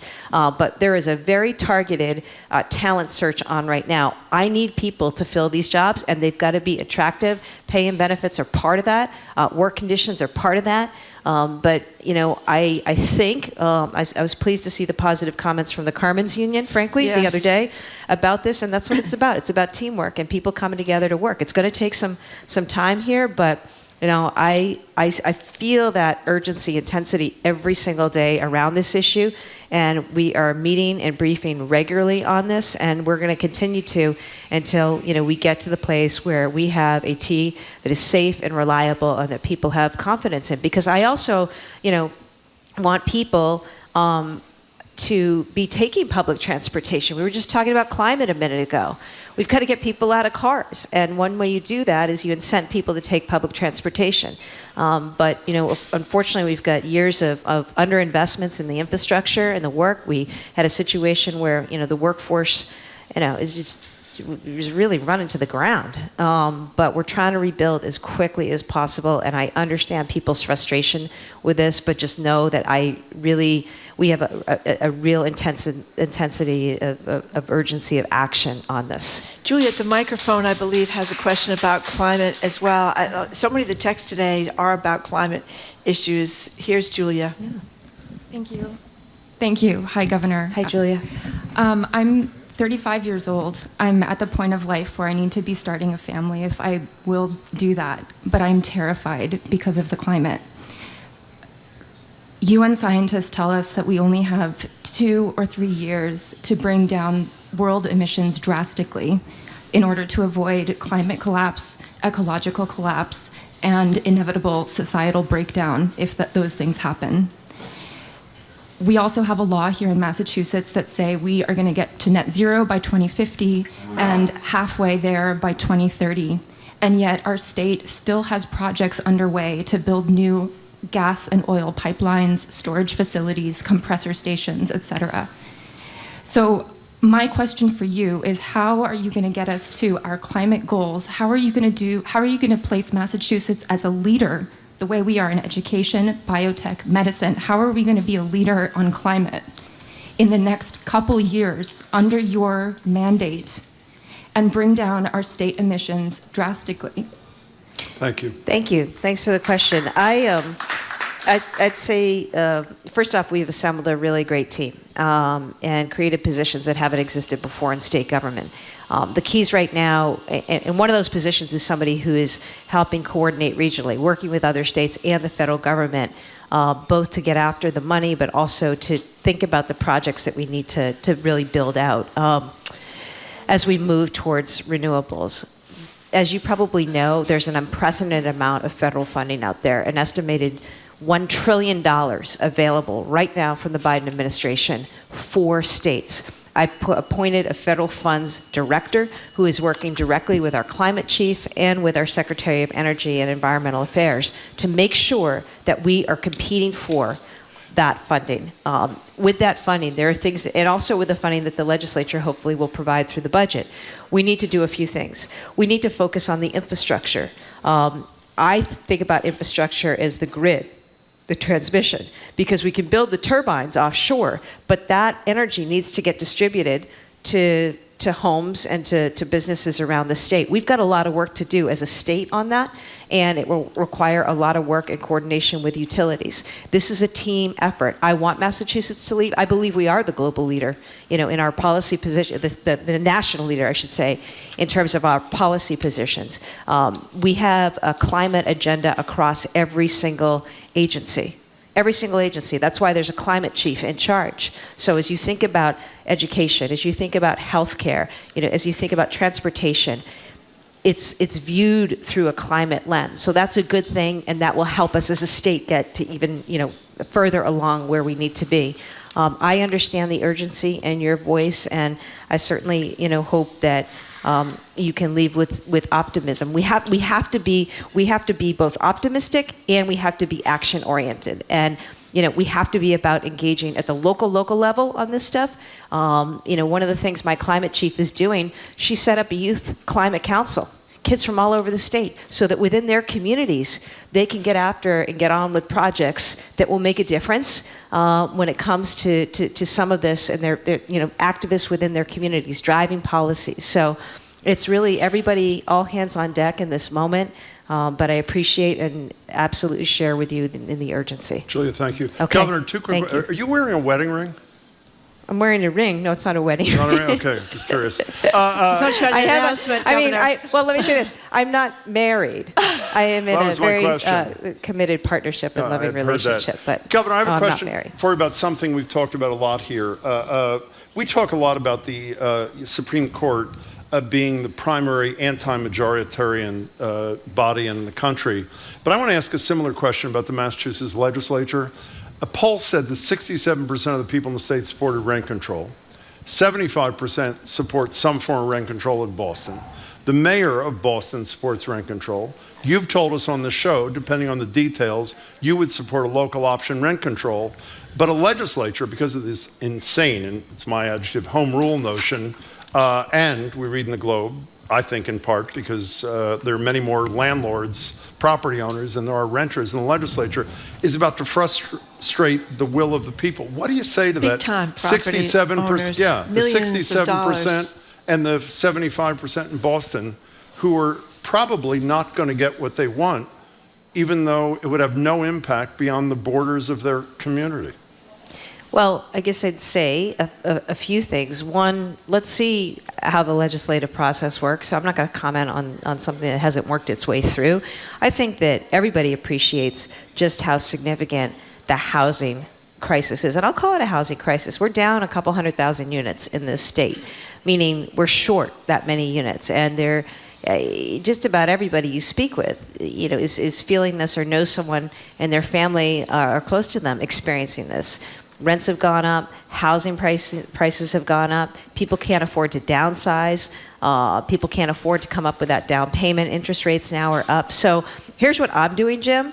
I created a housing secretary, the first time. A housing secretary at Augustus, he's just taken over, and the goal is to drive housing production around the state. Some of that is going to be new housing, working with communities, working with developers on housing, both affordable and also market rate, working on preservation and rehabilitation. What can we do with existing buildings, and how can we convert those into housing? I've asked my Secretary of the Budget to identify all state-owned property, state-owned buildings, so that we can consider converting those units to housing. And one of the grants I was just speaking with Julia about, a federal program that we're looking to take advantage of. There are grants out there where we think we can hopefully come by money from the federal administration that will help us retrofit and upgrade our public housing. We've got 50,000 units of public housing that some are in really terrible state of repair. This would be an opportunity to make them green and more efficient, and create more livable communities and housing across the state. But why shouldn't if the people want it, the elected leaders of a community want it, the governor says she'd support it, why shouldn't the legislature just fine-tune the damn thing and give the people what they want? I know we don't know what the outcome is yet, but historically they have not, and there's no indication they're going to do it this time either. I don't know that I'd say that. I don't know. I mean, I think there's a lot in the details of all of this. Everybody, sure, you ask, what poll do people want, they don't want rates to continue to go up. They don't want housing prices to, continue to put things out of reach. But I think what's hard is, okay, well, what does that actually look like?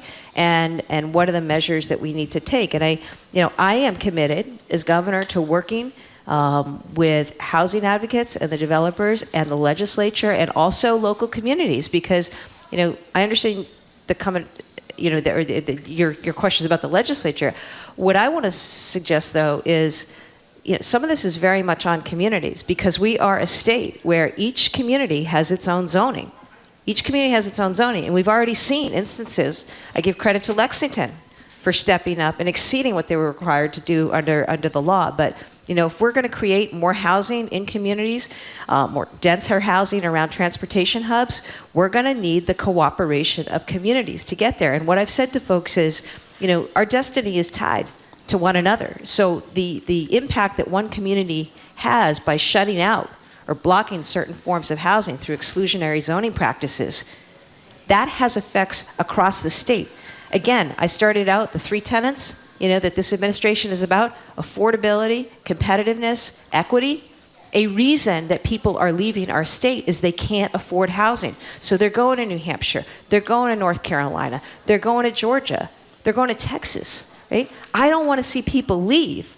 So we need to take that housing issue off the table, which is why everybody's got to be at the table. Communities, the state, developers, advocates, on figuring out and expediting the production of housing around the state. And by the way, we can do it in a way that it's done with buildings and housing that is more green, more sustainable, and better for addressing our climate goals. I don't want to cast aspersions on anybody, but we talk a lot about the Supreme Court shouldn't be making decisions on issues which they have a financial interest in, that probably senators, although it happens, and people in Congress shouldn't be voting on things that they have financial interest in. To me, one of the issues up at the state legislature, which may make it difficult to get rent control through, is that we learned from the Boston Globe that one state senator owns $42 million worth of properties. Another 2 own more than each own 14 rental units apiece. Somebody else owns 25 properties. More than 1 in 4 state legislators also own multiple units or properties. And I don't know, it's not illegal, obviously, but there's something creepy about people that are millionaires, property landlords, voting perhaps against something that would help people. Maybe they should recuse themselves if you own more than 20 rental units, or certainly if you own that many rental units. Again, we're talking, I don't know, I'm not aware of the legislation that's before them right now. Yeah. So I guess that's what I'd say. And I'm also not aware of many millionaires in the legislature. So I just want to stick up for my colleagues. I guess there are a few.